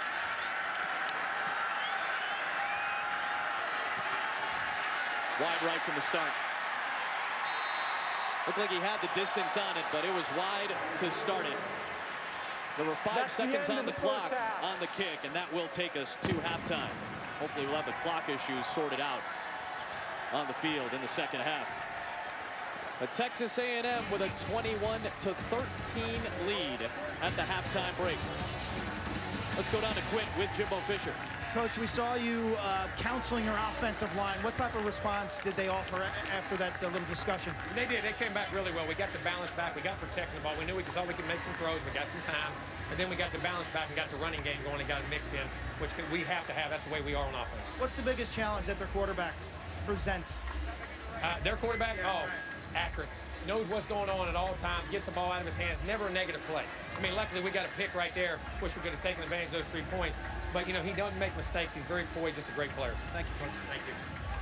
Q, thank you very much. We'll step aside with A&M on top by 3. The Mercedes-Benz halftime report comes your way after these messages.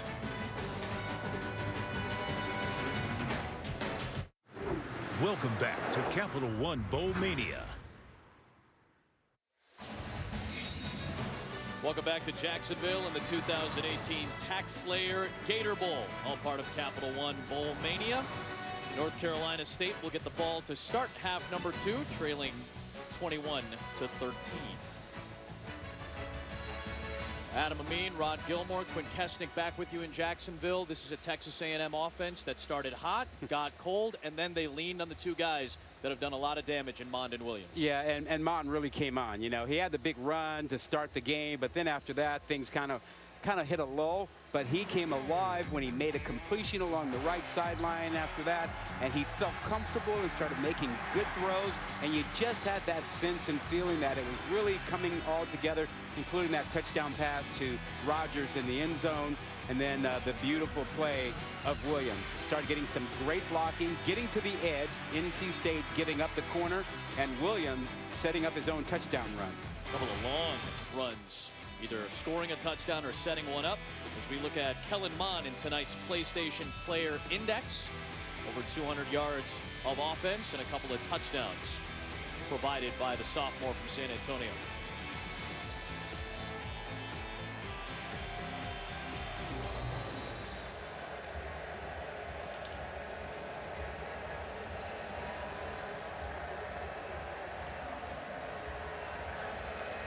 Maurice Trowell back to return.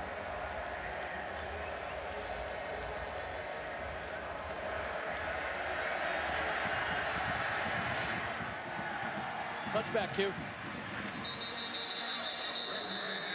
We've got to be able to run the ball against their dime personnel, the words of Dave Doran, NC State head coach. And what you can look for in common terms is, second and medium. When Texas A&M puts in their extra defensive backs, they're playing what's called two-man. That's two high safety with man underneath. They're a little small in stature, and so look for NC State to run the ball during those downs. Defensively, Rod, Coach echoes your sentiment. They got to set the edge, especially on the left side of that NC State defense. That's where that long run by Williams that we just showed you took place. Right side of the O-line, left side of the D-line. On the run, it's Gillespie to start off this half for NC State. Just a yard on the play. Well, they've had trouble setting the edge. There's no question about that for NC State. And, the dime defense that Q is talking about, you want to force those defensive backs and the extra defensive back to tackle. That's what NC State is thinking about and trying to make sure they get their rushing attack going. 65 yards only rushing in the first half.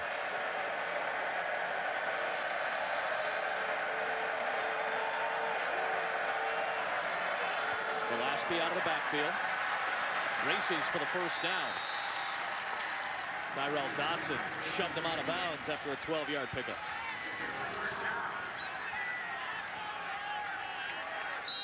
Ryan Finley in his 39th and final start at North Carolina State. Remember, he started his career at Boise State. Had 3 starts back in 2015 there. Made 5 appearances in 2014, the year prior. 6th year of eligibility, final night as a college football player. This is the nickel package Q was talking about. Yep, the 5 defensive backs. Sometimes they'll use 6. Gillespie, good penetration by Mack for the stop. The one thing that I am surprised about is that Finley hasn't taken many shots deep down the field. And this is a Texas A&M defense that has struggled with the deep ball all season long.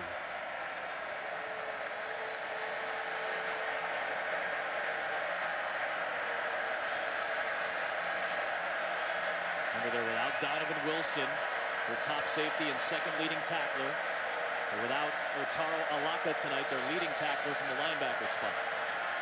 Gillespie's got a hole, a first down and more. Barreling inside the 35. What a beautiful block. Watch Dodson, 25, the linebacker, try to get inside. They turn him inside, opening up the hole, and that just gives you really something. Great job by Bradbury, the center in there. But Dodson gets caught up and turned inside. Check down to Emezi in space against Capers Smith. A&M rallies to the ball. It's a loss of yardage. They'll lose 3 on the play. Capers Smith is senior out of New Orleans, playing in his 44th and final game. He was the Louisiana Player of the Year as a quarterback when he came out of high school. He threw for 5,500 yards and 70 total touchdowns as a senior. When he finished off his high school career, what a dynamic player he was. Turned into a great defensive back at A&M.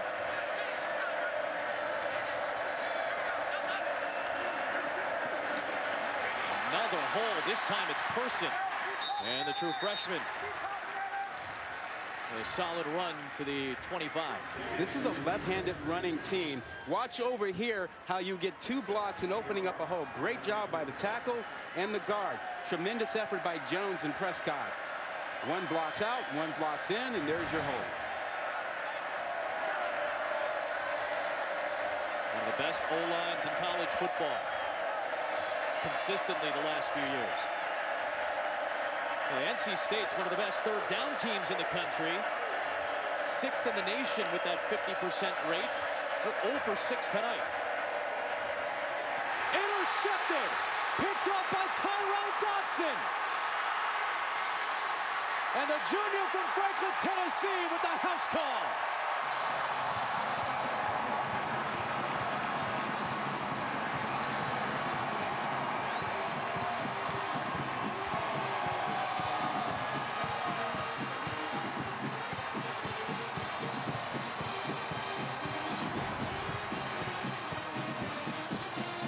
Dodson simply was dropped back and reading Finley's eyes.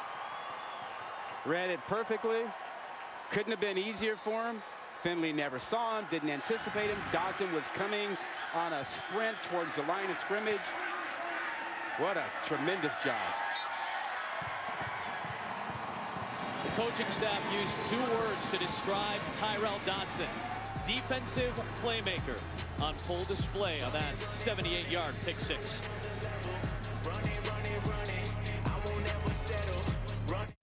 Tyrell Dodson with the pick 6. Pick 6 extends the A&M lead here in the 3rd quarter. 15-point advantage. You'll see an SEC team in action. In fact, a couple of them tomorrow. Mississippi State and Iowa in the Outback Bowl at noon Eastern on ESPN2. And then in the VRBO Citrus Bowl on ABC, Kentucky and Penn State. A couple of SEC Big Ten showdowns. Both games also streaming live on the ESPN app. Who's going to have more fun tomorrow, you or me, catching ball games? Because I'll harass you. I mean, I think tomorrow is the day that everybody ought to just be like, you know what, if I'm not at a game, I got the remotes, I'm good. Well, if you're saying you're going to harass me via text message tomorrow, I'm going to assume you're going to have a better time than I will. I don't need to be harassed over the course of the day. Speaking of harassment, this defense with a couple of picks on Finley tonight. Well, this is defensive coordinator Mike Elko outsmarting Finley, and this is as good a play as you'll see. You see Dodson threatening the blitz, faking it, and then retreating into coverage, and then he jumps the slant. And that is film work, that is prep, that is anticipating what you can do with that. And then there's Dodson desperately trying to hang on. He made it. Well, Mike Elko in his first year as the defensive coordinator at Texas A&M, but it's his 3rd time facing Ryan Finley. Yeah. He was the DC at Wake Forest 2 years ago when they played NC State. That was a 33-16 Wolfpack win. Last year at Notre Dame, the Irish held Finley and the Wolfpack to 14 points in a 21-point Notre Dame victory. I don't want to get in a chess match with this quarterback. The words of Mike Elko. He's got an IQ of an NFL quarterback. He spent 3 years studying football of his 6. He sees everything. We've got to be exotic in our disguise. I'll ask you, Rod, what was that disguise, quote-unquote, exotic? Yeah, I mean, when you see a linebacker threatening the guard center gap, you're expecting him to blitz. You're not expecting him to get 10 to 15 yards deep and jump in pass coverage, and let alone anticipate and jump the slant. That's very exotic. And well played by Dodson. Finley off the fake, finds Riley. And Riley extends the play to the sideline to move the chains. Picks up 9. Well, C.J. Riley entering action tonight in a much bigger role with Kelvin Harmon out. Riley steps up into that main X receiver role, and he's got 9 targets already tonight. A touchdown as well. Great penetration by the front from Texas A&M. A little bit more juice in this unit, led by Tyrell Dotson and Landis Durham up front. Remember early on we talked about Johnson and Dotson at the linebacking spot with Alaka out. He had kind of struggled early on, and then midway early into the second quarter they sort of found the rhythm, started making plays, and then you get a big play with the pick 6. I think they're pretty comfortable now. Yep.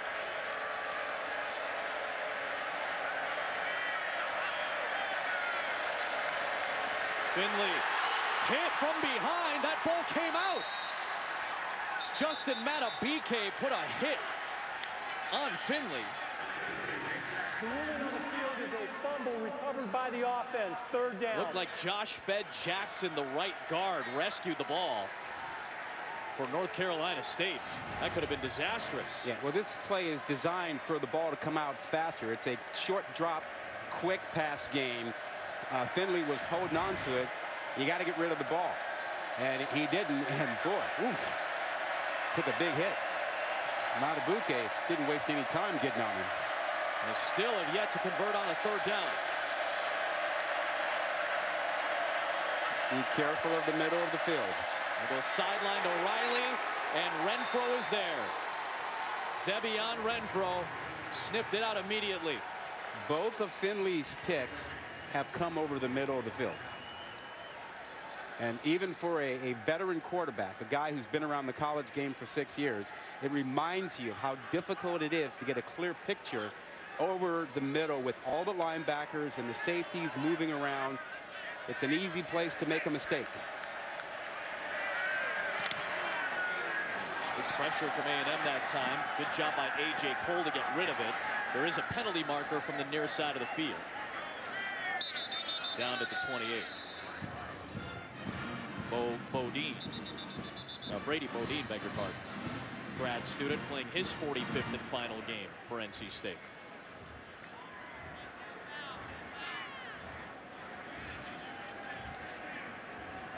During the kick, holding receiving team number 18. 10-yard penalty will be enforced from the end of the kick. It'll be Texas A&M's ball, 1st and 10. Antonio Howard on the penalty. Back in Jacksonville when you return.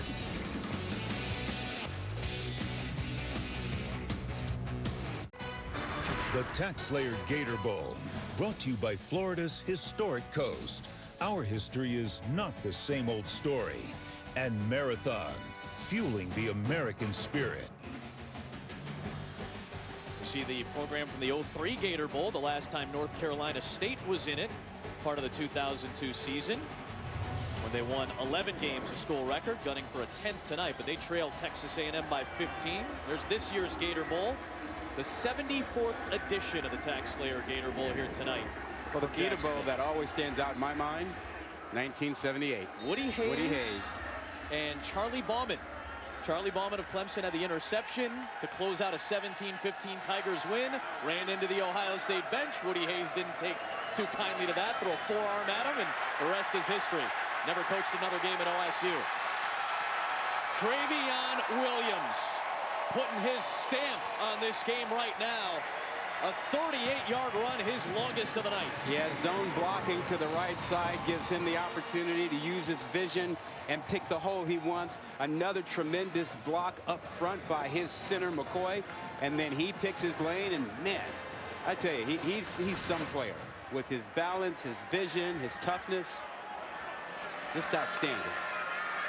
A yard shy of the century mark.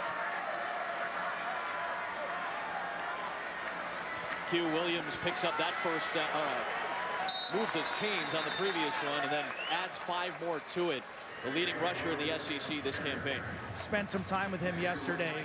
What an engaging, bright, focused young man. I was really impressed with him personality-wise. He talked about his strengths.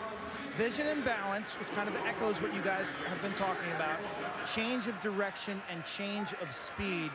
And then he was eager to point out his versatility, whether it's pistol, offset, in the slot, runner, catcher, blocker, do it all running back. That NFL teams are going to have to take a hard look at. Yeah, he's quite the young man, and his background, his story, you know, his mother gave him up when he was born. She was quite young. Gave him to the grandfather.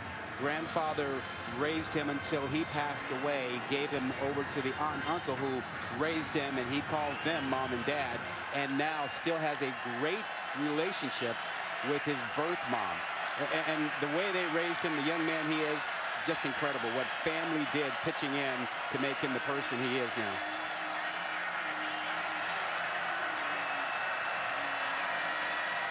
Williams, another run.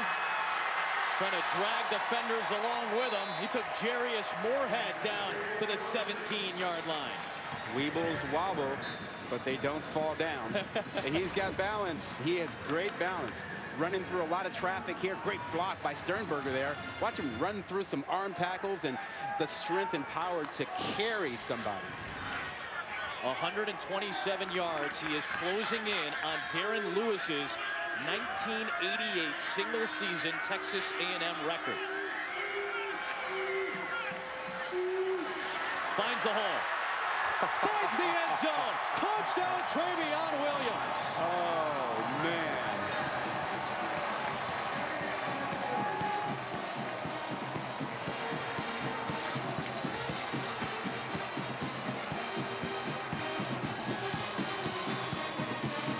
All the things that you and Q talked about, display right here. Now, McCoy gives him a little bit of block outside, but he doesn't need much.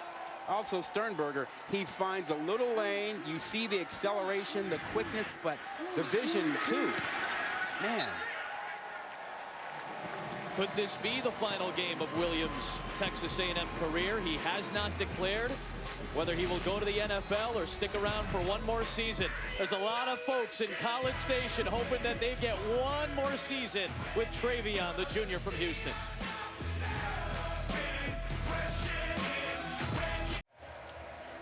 Aerial coverage from Jacksonville provided by Goodyear. From the end zone to the uprights, nothing comes between hard work and a goal. Goodyear, more driven.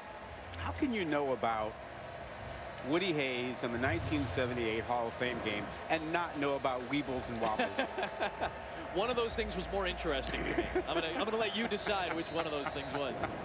Travion Williams had all 5 carries on that drive. An impressive performance on that series to extend the A&M lead.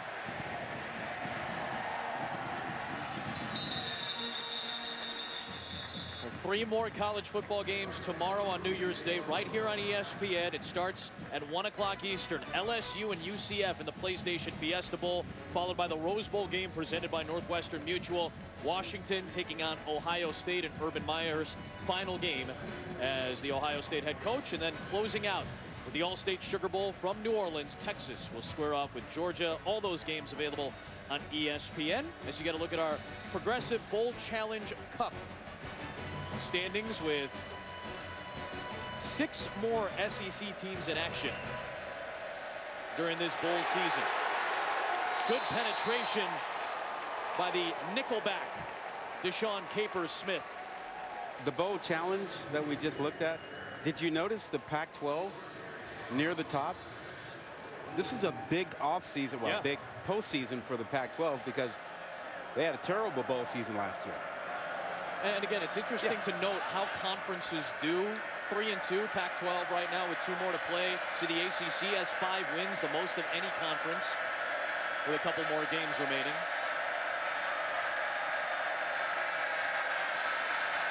Finley under pressure, and the A&M front is starting to step it up. Oh, that is just a beat down on the left side. There's a penalty marker on the play as Tyree Johnson had the penetration. Likely this end up being a face mask. Personal foul, face mask, defense number 3. 15-yard penalty from the previous spot. Automatic first down. True freshman out of Washington, D.C. flag. Well, I guess that's why he was getting the better of Witt on the right side. You see him pushing Witt, 67, back in towards Finley and had that hand on the face mask. Talented young player. As you said, freshman, edge rusher, limited snaps this season, but very productive. He and Jaden Peavy, 92, the defensive tackle, 2 young future stars. A freshman and sophomore up front here. Mack chasing Finley. Finley did just about everything he could to keep the play alive, but he ends up taking a sack. That's a rare sack these last couple of plays allowed by this NC State line. A loss of 7 there. Finley's struggling a bit tonight. You think he has any regrets about not skipping this game? Come on. No, I will never denigrate a kid who works his butt off for 6 years and then has a rocky game. I'm not going to base my assessment, I think, of Finley on this half, and I don't think scouts should either. They won't. They won't. I certainly hope not, because they won't. What this kid has done in the last 3 years, especially at NC State, I'd be insulted for him. I agree. People assess his, Scouts will not hold this game against him at all. Yeah, nor should they. I agree with you on that, but Finley running it to the 41-yard line. That ball came out at the end of the play, but the officials ruled Finley down. And remember, Finley decided early on he was going to play in this game because even though he transferred in, he got close to this senior class, and he wanted to finish with the senior class. Now, was he down before this ball comes out? You know what ends up happening, too, is the defender, Renfro, has his body underneath Finley. So maybe that almost prevents Finley from making contact with the ground, and perhaps the ball does come out loose. These gigantic screens. The quarterback was down. This play is now under replay review. Yeah, these gigantic video screens here, Adam, they have Texas A&M's bench in a frenzy watching the replays up on the big screen. You know, I think, Q, here the question's going to be if maybe the shoulder was down.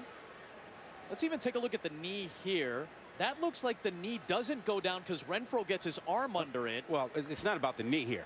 No, on the prior play. And now going forward, is that shoulder down as well? It's about the shoulder and the helmet, and he's still got control. Remember, on review, you need indisputable video evidence to overturn the call on the field.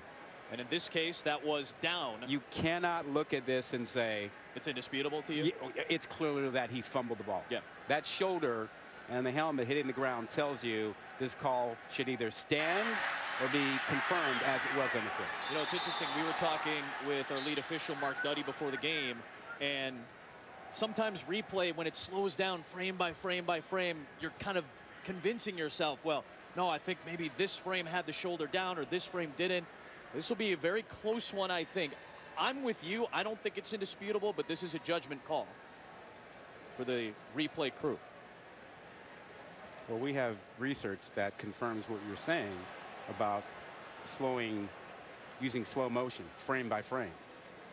You know, going all the way back to August, I was out in Charlotte for the ACC officials clinic, and they were telling their replay officials, don't slow the play down so much to the point where you're looking for things to overturn the call on the field. Officials want to have more trust in the calls. After review, the ruling on the field of the runner being down stands. It's third down for North Carolina State. And I think that's the right exactly to your point. Officials, the replay officials, didn't feel it was indisputable video evidence to overturn. The process worked on that particular instance. Yeah, you can't substitute your judgment for the call on the field. You have to look at the video, and it's got to be indisputable. You have to really have people completely agree. Yeah, there's no way, no doubt about it. Well, let's see if NC State can cash in on third down, something they have yet to do tonight.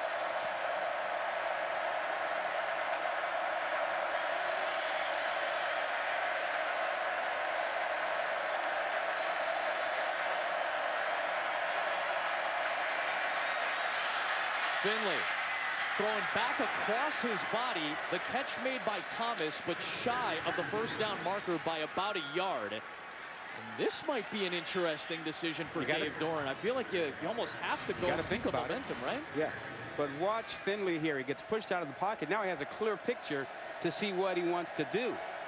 And because Dodson came after him as the spy, there was an opening in. Now what do you do here? You trust your rushing attack to get you 2 yards? I don't think so. The best fourth down team in the ACC this year will lean on Gillespie for the first down. And finally dragged down by Tucker. 5'11", 235 pounds. Got enough of a sliver on the right side to power his way through it. 63 on the ground for the senior tonight. Reggie Gillespie Jr. out of High Point, North Carolina. Call him the Bus. He adopted Jerome Bettis' nickname. He wanted to be called the Bus. I love that so much.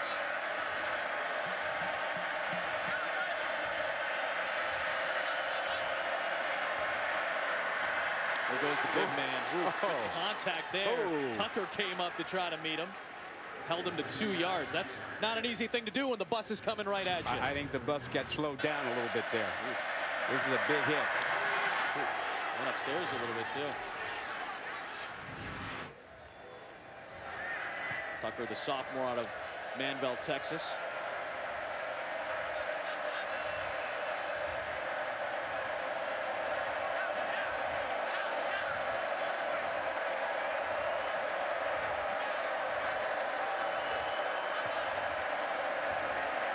They're leaning on Gillespie, and he's getting some dirty work done for the first down.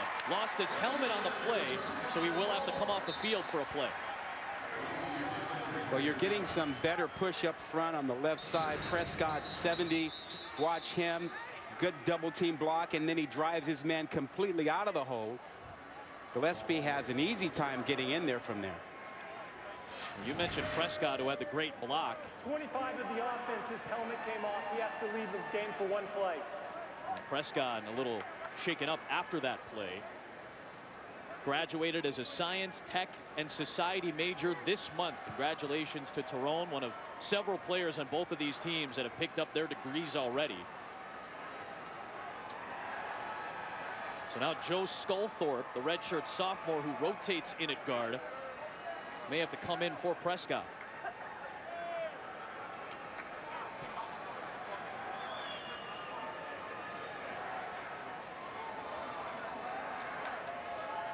.334-pound senior out of Decatur, Georgia. There's Sculthorpe, the sophomore, coming in. Prescott is playing in his 49th game tonight. He's allowed 2 sacks his entire career. Is that good? It's not bad, Bob. I mean, that's a number. No, it's crazy. I mean, it is. That is crazy good. Crazily infinitesimal. And you have that type of number on a couple of the guys on the offensive line over a long period of time. This offensive line only gave up 9 sacks this season. Part of the reason A&M decided that trying to blitz Finley would be futile. So they haven't done much of that.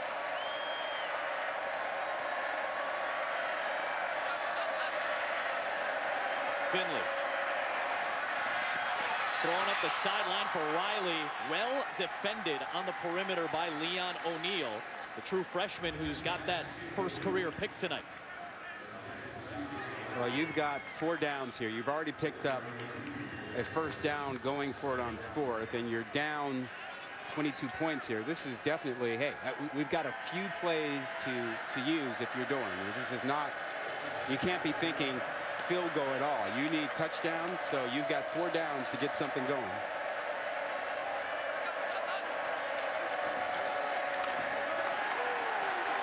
Nothing there.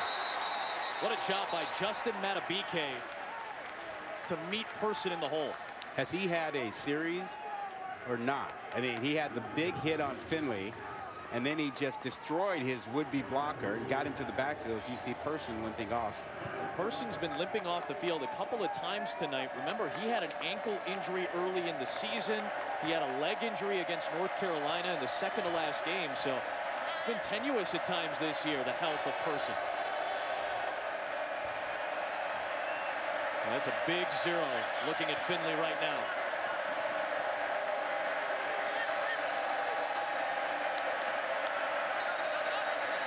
Play clock was winding down. Delay of game, offense, 5-yard penalty, remains 3rd down. Remember that this is the first game of Ryan Finley's career at North Carolina State that he does not have Eli Drinkwitz calling the plays. And now head coach at Appalachian State is already in Boone, North Carolina. So doesn't tonight have Kelvin Harmon. Doesn't have his top receiver. So George McDonald and Des Kitchings are the co-OCs tonight. The offense trying to get going for NC State. Texas A&M trying to close strong as they prepare for the fourth quarter with a 22-point lead. Say what you want, it means a lot to both of these squads tonight. Come on back for the fourth, we'll have some fun.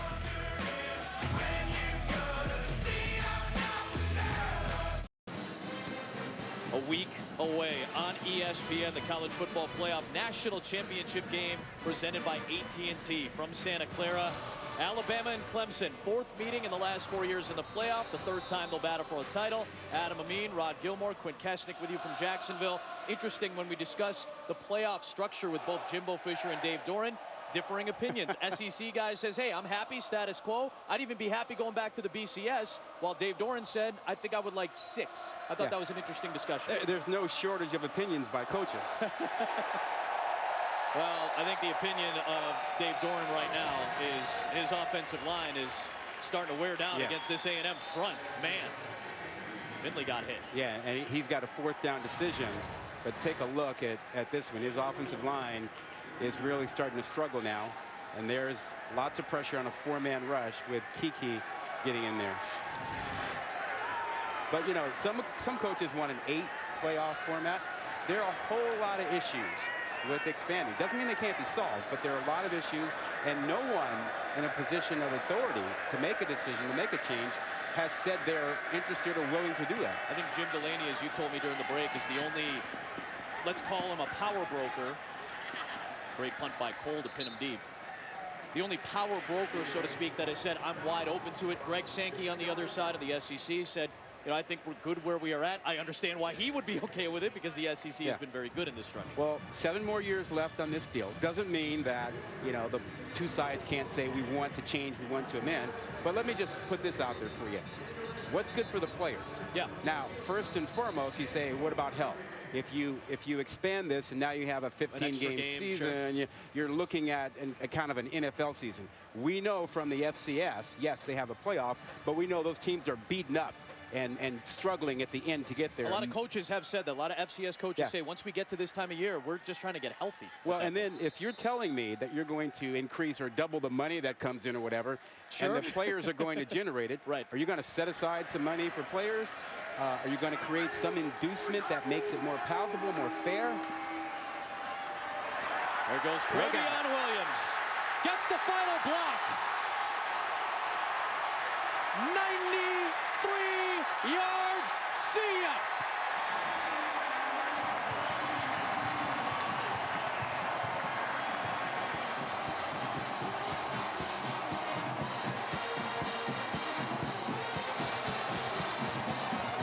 With that incredible career-long run, Travion Williams is the all-time single-season Texas A&M rushing champion. Well, he gets a little help up front. They even get a good block on the safety 34 kid Glass, and then you see the speed.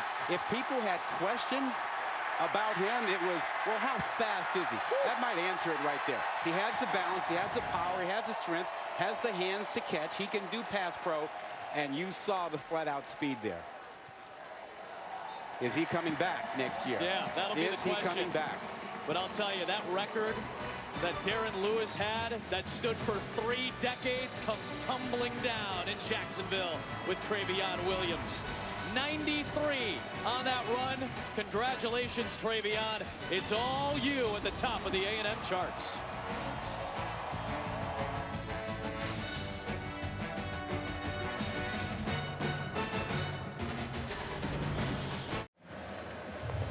The 93-yard career-long run puts Travion Williams over the top, the all-time Texas A&M single-season rushing leader. 236 yards tonight, 4 shy of tying his career high. And could that be the signature moment of the swan song for Travion Williams? We'll find out as the hours and days and weeks go by. He'll make his decision. He is something. He is really something. You don't think scouts were salivating on that acceleration? Well, let's go back to the touchdown and show you what he had there, because he got a little help up front from his teammates. You'll see Sutherland, 78, engage right there. Good block on Brock Miller. And so now you got a choice. There might be a hole to the right. There might be one to the left. And watch his vision as he gets in it and change direction. Sticks that right foot in the ground, comes back to his left, and now you get the pure speed, the acceleration. This young man is incredibly talented. Giving a lot of love to that O-line. 96 yards by Michael Simpson's the Gator Bowl record. Virginia lost to Texas Tech in the 08 Gator Bowl, 31-28. Simpson, though, had that long run. Finley doing a nice job of maneuvering and finding Emezi for the catch. Gain of about 5. I think if I were Dorn, I would call Finley over, shake his hand, tell him thanks for everything you've done for NC State. Let's have you watch the rest of the way, and let's get, you know, some of the younger guys in there. Perhaps let McKay or Leary get in there and get some experience, because, oof, you ain't going to catch this 42-13. I can't imagine that Dave Doran's going to have that leash much longer. I wonder if maybe Ryan Finley has said, no, I'm not coming out, coach. It wouldn't shock me either. Adam, that's what I have seen so far, and I'm on the Wolfpack sideline. Pre-game, yeah, they said be ready for Matthew McKay and Devin Leary, 2 talented freshmen, 1 redshirt. But Finley sat by himself as Williams ran for the touchdown. No assistant coaches came over to him. There was no contact with the head coach. He put his helmet back on, stoic face, got together with his own line, and here he is for this possession. So it has not been addressed on the sideline.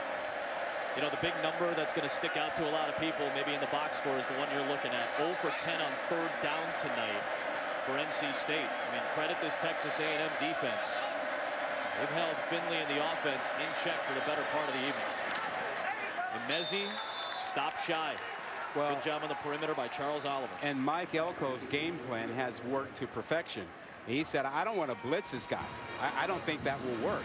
I mean, he will recognize it. He'll pick it up.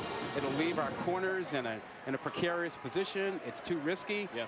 We're just going to try and make the picture cloudy or dirty for him, and, you know, see if we can affect him that way. And we want to tackle well. And you know what? They've gotten 2 picks, and they've had hands in his face at times, and it's worked out well. Worked out to perfection. Penalty flag before the kick. False start.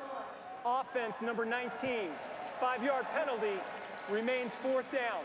Ryan Finley was named a finalist for the William V. Campbell Trophy, which recognizes the best football scholar athlete in the country. That award was taken home by the excellent in many facets Christian Wilkins, the defensive lineman for Clemson. But Ryan Finley has a lot to be proud of. Yeah, we got a chance to meet with him earlier this season. He's stoic, he's calm, he's steady, all the things that I think mentally and psychologically you'd want to have as a general manager in your quarterback. What a punt. A.J. Cole says, hey, I know Braden Mann's the Ray Guy winner, but I can do some good things too. Wow. Ryan Finley, regardless of the outcome tonight, plenty to be proud of for a future NFL quarterback. ESPN celebrating 150 years of college football.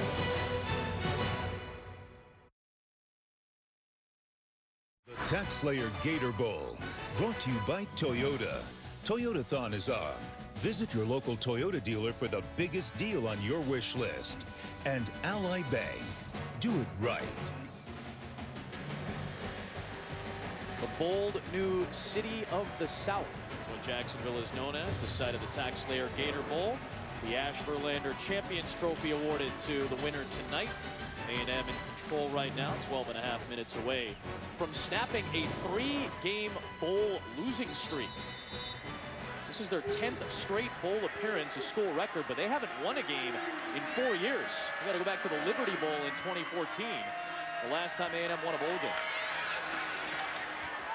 Travion Williams, who has set the Gator Bowl rushing record with his 230-plus yards tonight, passing up Floyd Little's record that was set in 1966 against Tennessee. That was a Syracuse running back. Williams has more than 20 yards from the old record tonight. Remember, this is a game that's been played continuously since 1946. Well, when you mentioned Floyd Little, you know, I mean, Syracuse, Denver Broncos. NFL Hall of Famer. Sling it out to Osmond, Q. buy-in. That's the key word for Travion Williams during the coaching change. I saw Kevin Sumlin out, Jimbo Fisher in. He told me yesterday he's looked at the running back position different under Coach Fisher. He's looked at it like a 4-yard gain is a good thing. Like in the past, he was strictly home runs. I want a home run. How can I bust everything? Now he takes the 4-yard gain and then, which lends itself to, to popping the big ones. And Coach Fisher's got a track record of producing NFL backs. His run at Florida State includes Dalvin Cook. Most recently, great diving catch by Courtney Davis. But it's going to be ruled incomplete. Back-to-back plays that were close to being catches, but both ruled incompletions.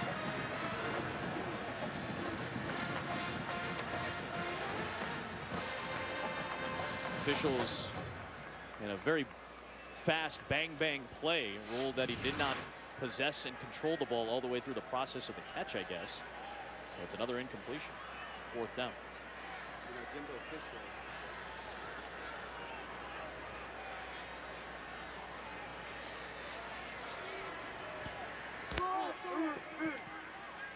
Braden Mann with a difficult punt. Good catch by Thayer Thomas. And he works his way back to midfield.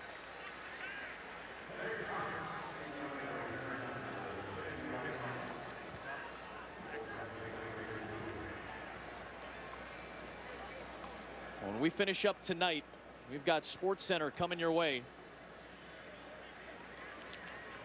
Scott Van Pelt is standing by. Kirk Herbstreit and Jesse Palmer will preview the Rose Bowl game and the Sugar Bowl from on site. Rockets, Thunder, and the Warriors, all part of a log jam of a lot of teams involved in the playoff race in the West. They're all in action.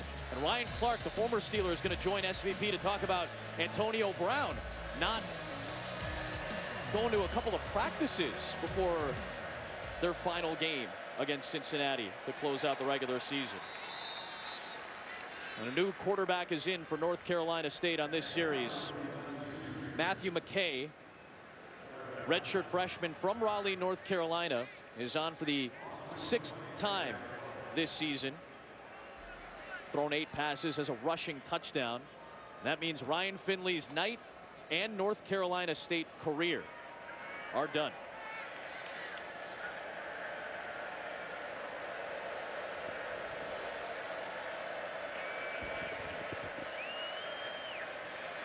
Here is McKay showing off the legs. The 3rd down coming up.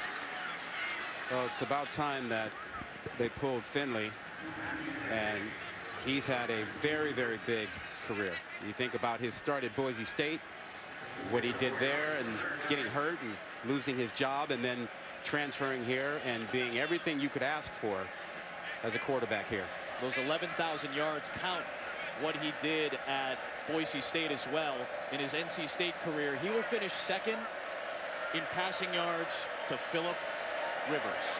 That is pretty good company to be a part of. Would you call Rivers the best player in the history of NC State football? That's a good question. There's Gillespie on the move. Cotchery, Torrey Holt, Phillip Rivers, Roman Gabriel, perhaps. I put Phillip Rivers slightly over Torrey Holt. Okay. And I'm surprised you know about Roman Gabriel. You're way too young for that, my man. Way too young for that. I'll give an assist to our fine spotter, Bill Gary. 4th down here for McKay.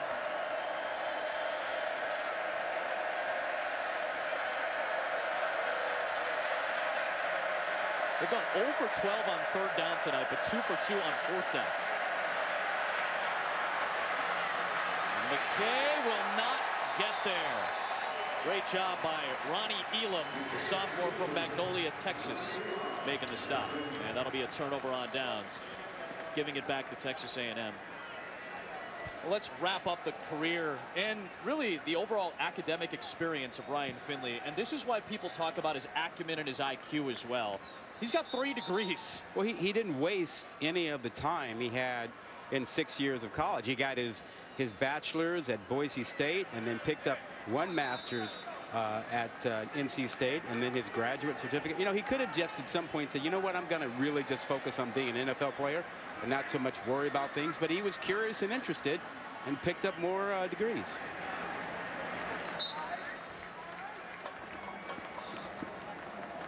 Corbin on the move. 9:20 to play. Well, a fabulous career for Ryan Finley comes to a close tonight. Dave Doran has taken him out. Now I'll be kind of curious to see how much longer Kellen Mond will be in the game for Texas A&M, and if some of the backups will get an opportunity here in bowl action for Jimbo Fisher.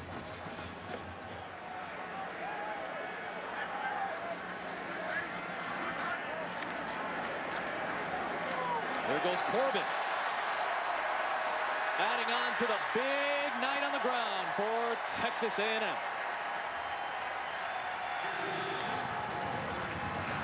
Oh, keep your eyes on the center, 64, McCoy.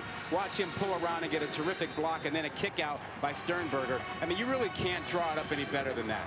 McCoy comes around, you know, seals things inside, and then Sternberger kicks out. You have a huge hole. Not too shabby. Eric McCoy's going to be an NFL center as well. He'll have a decision to make, but as a redshirt junior, he's already on Mel Kiper's top 10 centers list. A&M goes over 500 yards of offense for the night. Mond on the keep. Yeah, I think I let Mond rest a bit. There is that new rule that went into effect this year with redshirting, which allows a player to play up to 4 games and keep his red shirt. So if you have freshmen, other guys who haven't played this year, you can get them out there and get some experience and not lose this year for them. Yep. So I'd take out guys like Mond and play some of those other guys, get them a little experience and not lose the year. Starkle, the backup QB, doesn't fall into that category, but you're going to get that on the line. You're going to get that at the skill positions. You're going to get that on defense. And I would imagine Dave Doran will follow suit as well. Remember when Jimbo talked to us yesterday and said, what have you accomplished in year 1? Well, we learned how to compete. We learned how to win. Remember he said about we haven't quite learned how to stomp on somebody when they're down. And I think that this teaching this team to finish. I mean, he loves to finish, to exert your physicality on a team in the 4th quarter and continue to move the ball down the field. I get a sense that that's what this is about. They're all starters. Well, Q, they hang on every word he says. He's a national championship winning coach. Not a lot of them out there working right now. Sliding grab there by Osmond. When a national championship winning coach is your coach and he tells you this is how you win, this is what you need to do, you're not going to have players question it. No. So, I mean, why would you? Said physicality, how to compete, how to finish, how to stomp people out, how to practice, how to work, how to watch film. The foundation of how. And you know, the other word was why. Especially he used that with Kellen Mond. He's asked more about the why we do things rather than just the what we're doing and when we're doing.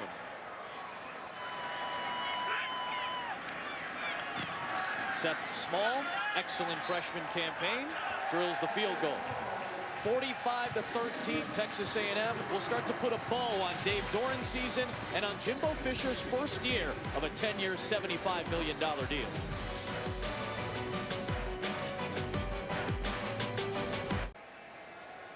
Aerial coverage tonight provided by Goodyear. From the end zone to the uprights, nothing comes between hard work and a goal. Goodyear, more driven.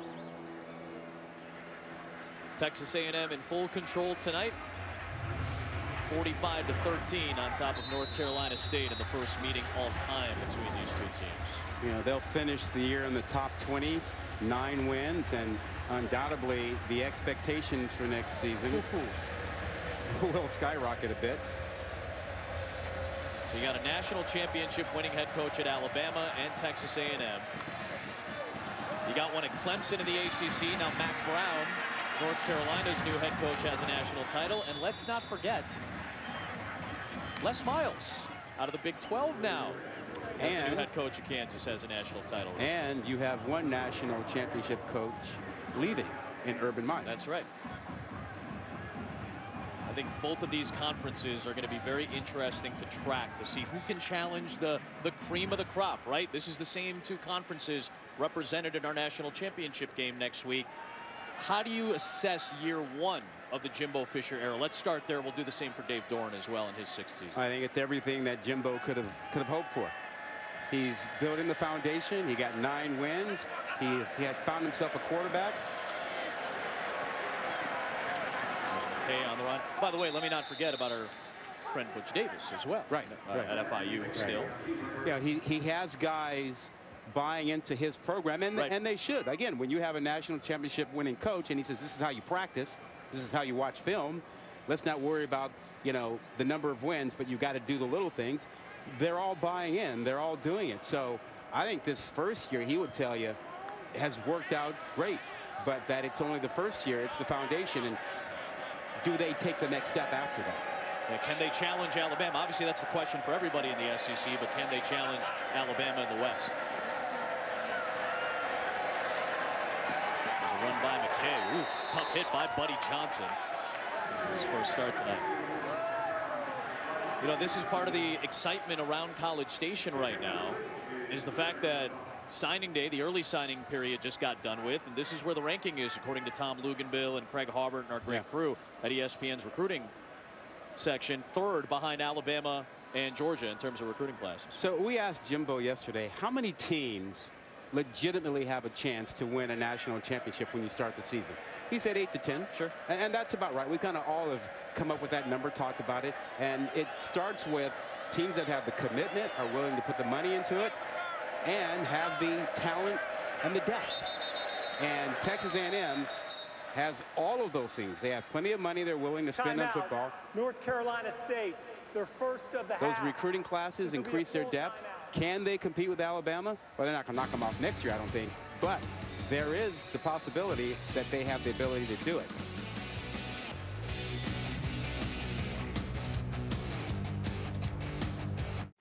Obviously, Travion Williams has a decision to make whether he wants to go to the NFL or stick around for his senior year. But if this was the last time he carried the football for Texas A&M, what a way to close it out. He is a fantastic player. Has had a tremendous career, a great season. It's disappointing he didn't get recognized earlier and get more attention as the season unfolded. He should have, but he is now our Capital One player of the game. With a Gator Bowl record 236 rushing yards. There's McKay on the run, hit by Jaden Peavy.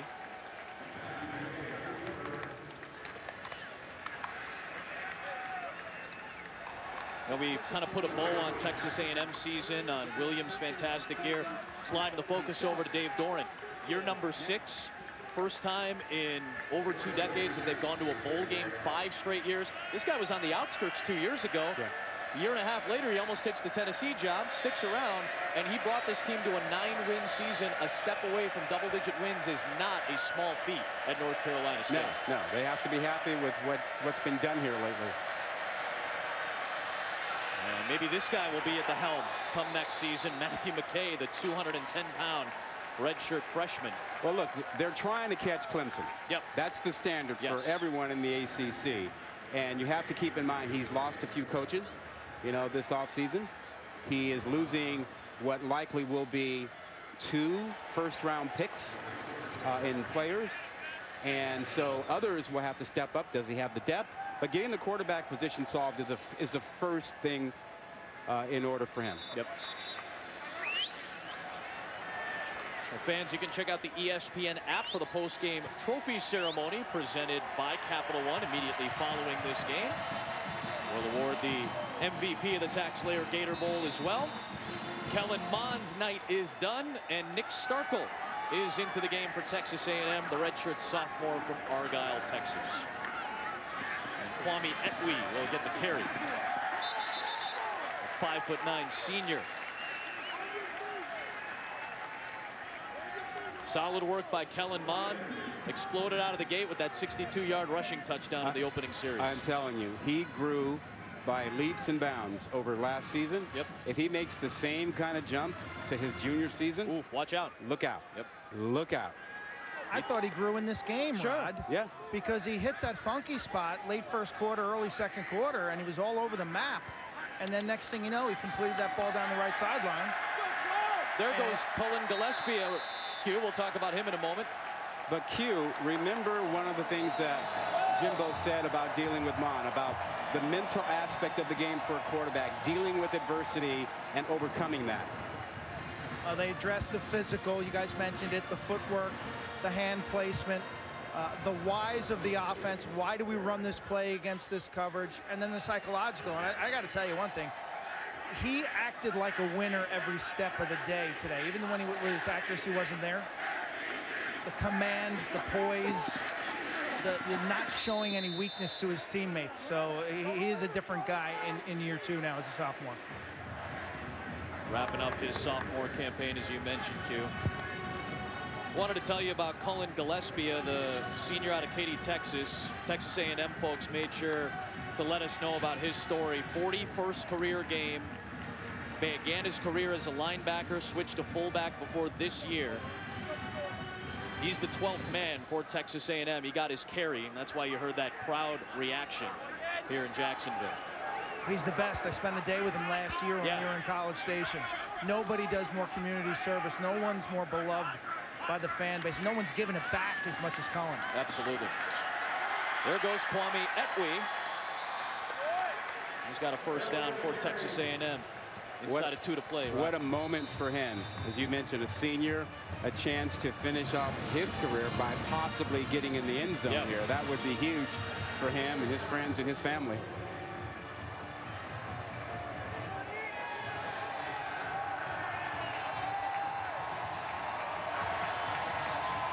Gillespie coming back into the game. There's Cullen.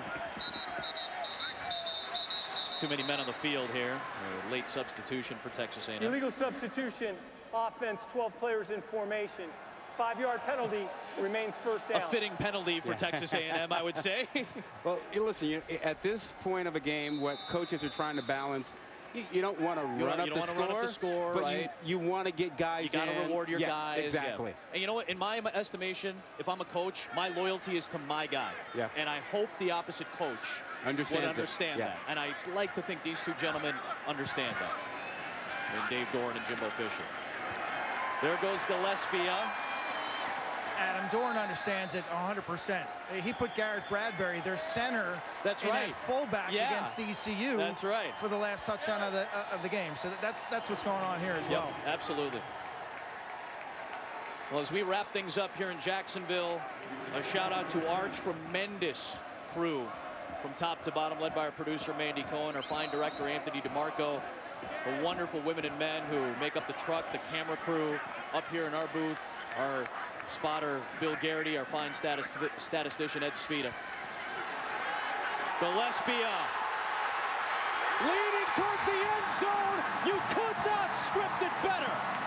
In his final game, Cullen Gillespie caps it all off. The 12th man punches it home.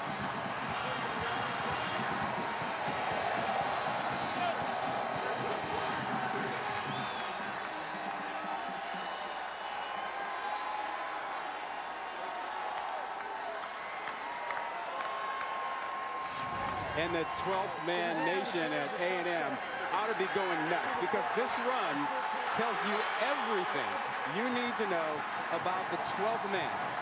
Fighting, overcoming, never giving up. He walked on, earned a scholarship. He represents the 12th man. Jimbo got his bath. There's a lot going on that play. A lot happening there. Wow. Good for Cullen Gillespie. The 12th man is the walk-on who is voted upon to be the 12th man by his teammate. It's an honor that goes back about 80 years in Texas A&M football history, even going back into the 70s and 80s in the Jackie Sherrill days. It's an honor that, in fact, Cullen Gillespie has said means more to him than a scholarship would have. That should tell you a whole lot. If you're unfamiliar with some of the A&M history, that should tell you everything you need to know about Cullen Gillespie, what he means to Texas A&M, and what A&M means to him. How cool is that? You cannot write that any better for that young man, and I hope that young man enjoys that moment for the rest of his life.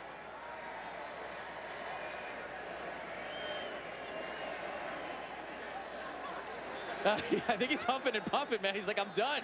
I'm done. Am I on a special team? I can't get out there now.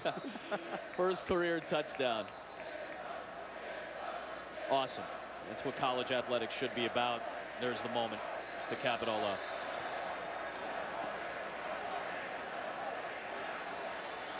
.401 rushing yards for A&M, including that explosive run to start the night for Kellen Mond.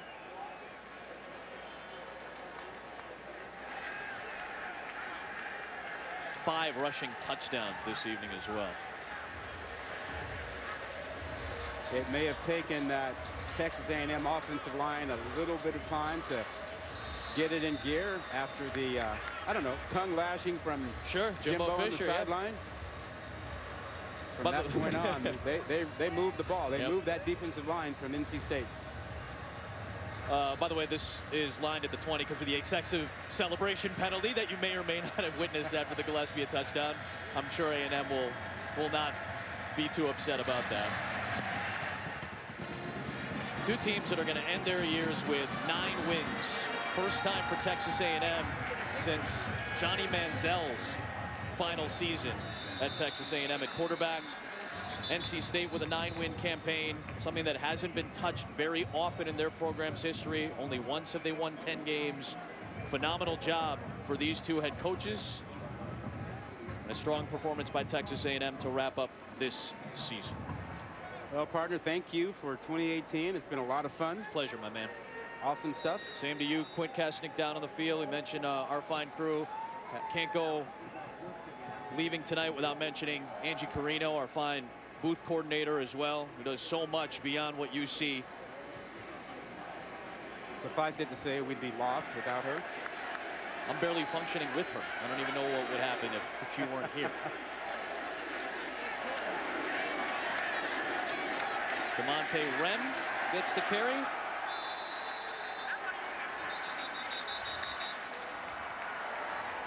And that'll take us to 000s. Jimbo Fisher closes out his opening season at Texas A&M with a bowl win and a 9-win campaign. For Rod Gilmore, Quint Kasnick, Adam Amin, saying so long from Jacksonville, Florida. We are exactly an hour away from the new year, and SVP will take you right up to midnight on the East Coast. Good night, everyone.